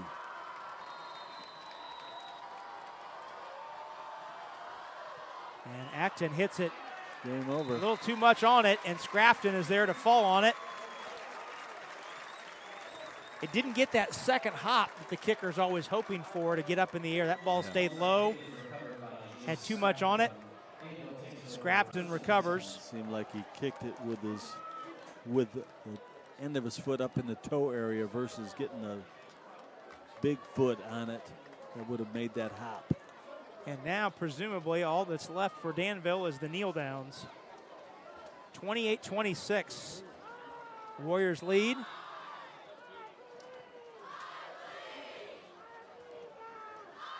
What a league opener, huh? Great football, well played. Enough explosions, and certainly enough mistakes to work on. And these teams will not play again, as Lebanon's in Class 4A, Danville in Class 3A. So it's not like they'll see each other again in the postseason. And given the respective sectionals that these two teams are in, I know it's early in the year, but I would not look past either one of these two in making a run to a sectional title. Exactly. Coming into this game, the Tiger offense was suspect. That's not the case anymore. Game clock is ahead of the play clock, so Soper kneels down twice, and that should do it. Teams converging toward midfield to shake hands. 3 lead changes in the final quarter and a half. And in the end, it's the home team, the Danville Warriors, stop the two-point conversion in the final 75 seconds. Lebanon's attempt to tie the game. And the Warriors emerge victorious for the fourth straight time in this annual rivalry. Our final score tonight from Hendricks Regional Health Field, Danville 28, Lebanon 26. Stay tuned. We'll step out. We'll take a break. We'll come back. We'll wrap everything up, talk to you about it on the Masters Heating and Cooling post-game show. All that coming up next as you're watching Indiana High School football on the ISC Sports Network. I'm Jason Warner of Warner Financial. If you're a business owner or high-income earner here in the Indianapolis area, have you ever wondered if you're making the most of every available tax deduction and strategy? Warner Financial is excited to announce our continued partnership with tax consulting firm Strategic Navigators, Inc., a team of skilled professionals dedicated to helping you navigate the complexities of the tax code. Strategic Navigators will guide you through the tax code to save you money each year on your tax bill. Contact us today and let's embark on a journey to optimize your business's financial health. Want lightning fast internet speeds? Choose Endeavor. Go from slow to whoa. From last to fast. And wait to great. Endeavor Communications is bringing the fastest internet speed in Indiana to your town. So you can download huge files in a flash. Stream videos at blazing speeds. And game online faster than you thought possible. Think fast and contact Endeavor Communications today at join.weendeavor.com. The ISC Sports Network is your home for sports content across the Hoosier State. Find us live on TV and streaming or archived on our website and our app. The ISC is your one-stop shop for the content you want to see, including high school sports, college sports, and other great events throughout the year. Subscribe to our streaming service and get access to it all. ISC, local lives here. Irritated by your internet provider? Have no fear. Endeavor is here with eForce high-speed internet. Download speed? No problem. Download an HD movie in seconds with our remarkable gigabit speed. Endeavor not only provides the latest fiber optic technology, we're also here to help you use it. We also provide television, wireless, security, and telephone services with outstanding local support. Give us a call or visit weendeavor.com to see if you're in our service area. Endeavor Communications. Technology for real people. Rob Brown and Joe Polizzi back at Danville High School. What a game we had for you tonight. 3 lead changes in the final quarter and a half, and the home team emerges victorious in this Sagamore Conference rivalry game by the score of 28-26. Let's look at how the game unfolded. Each team scored a touchdown in the first half. The difference was a blocked PAT. Lebanon turned Danville away, and as a result, the Tigers had a 7-6 lead at halftime. Danville scored first to start the second half with an 18-yard touchdown pass from Connor Soper to Jay Scrafton. The 2-point conversion no good. Danville led 12-7. Lebanon answered. Jackson Folden with a 71-yard quarterback scramble to put Lebanon back on top, 13-12, after their PAT was no good. Lebanon then led by 8. Scored its final touchdown of the night on a great drive capped by a 16-yard run from Brendan Shockley. It was 20-12 with about 9.5 minutes to go. Lebanon led by 8. But a great drive, an answer drive by Danville brought them to a tie score. A 52-yard touchdown pass from Connor Soper to Caden Collins on a 4th and 2 at midfield. 2-point conversion was completed. That tied the score at 20. After a Danville defensive stop, Danville then drove 76 yards, capped by a 10-yard pass from Connor Soper to Jay Scrafton. Second time they hooked up tonight. 2-point conversion jump ball in the corner caught by Caden Collins. That made it 28-20. Lebanon, though, was not done. Danville opted to kick short. Lebanon was gifted a short field as a result, only 4 yards from the end zone. Caden Lark found it from 24 yards out on the pass from Jackson Folden. That made it 28-26 with 1:15 to go. Lebanon needed a 2-point try to tie the game. The pass in the back corner of the end zone was incomplete. Danville recovered the onside kick and ran the clock out for the win. What a game tonight, Coach. It sure was. It was a great football game. Fundamentally sound. Both defenses played well. Offenses came through explosively at times. But the thing that I'm most impressed with was the big plays at the big moments. How many third down and longs or fourth and longs or 2-point plays did we see them execute? And that's just a tribute to great competitors that are well coached. Well, before we go any further, we need to remind you that tonight's postgame show is brought to us by Erdl & Company, Benefit Solutions. Find out more at erdlandcompany.com and by Masters Heating and Cooling. Masters gets there faster. Log on to mastersheatcool.com for more information. And speaking of Masters Heating and Cooling, the Masters Heating and Cooling player of the game tonight is Danville quarterback Connor Soper. Make Masters your only call for all your heating and cooling needs because Masters gets there faster. Call them at 866-824-HEAT or log on to mastersheatcool.com when you need them. Connor Soper with 3 touchdown passes tonight, all coming in the second half. There's the big 52-yarder on 4th and 2 to bring him within 2 points to tie the game. And then here's the 2-point try to Teak Tanksley that tied the game. Well, that's the touchdown by Jay Scrafton, the final score that put Danville up top 26-20. So 3 touchdown passes by Connor Soper tonight. Soper finished the night 15 of 21 for 218 yards. He was 10 out of 11 with 3 touchdown passes in the second half. He was spectacular, the second-year starter for Danville. And with the win, the Warriors moved to 2-1, 1-0 in Sagamore Conference play. Lebanon suffers a tough loss, drops to 0-3, 0-1 in the conference. And you alluded to it a second ago, Coach. Lebanon came in having scored just 3 points in his first 2 games. That offense we saw tonight did not look like a team that had scored 3 points in 2 games. And when they come away disappointed, certainly they can build on this tonight. I think they found themselves. They found out what they could do. They got some spectacular play from their quarterback, which is a lift for everybody. Now they go back to the drawing board knowing we can accomplish this, we can accomplish that, plus we can expand our package because we know we're going to get some quality quarterback play.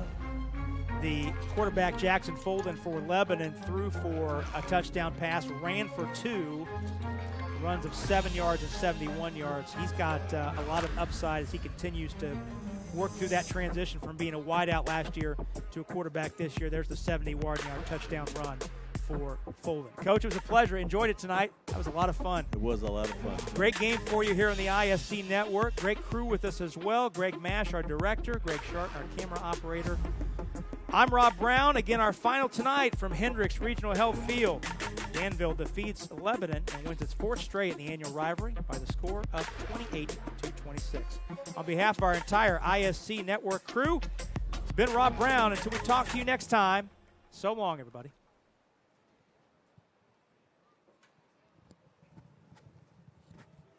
The ISC Sports Network is your home for sports content across the Hoosier State. Find us live on TV and streaming or archived on our website and our app. The ISC is your one-stop shop for the content you want to see, including high school sports, college sports, and other great events throughout the year. Subscribe to our streaming service and get access to it all. ISC, local lives here.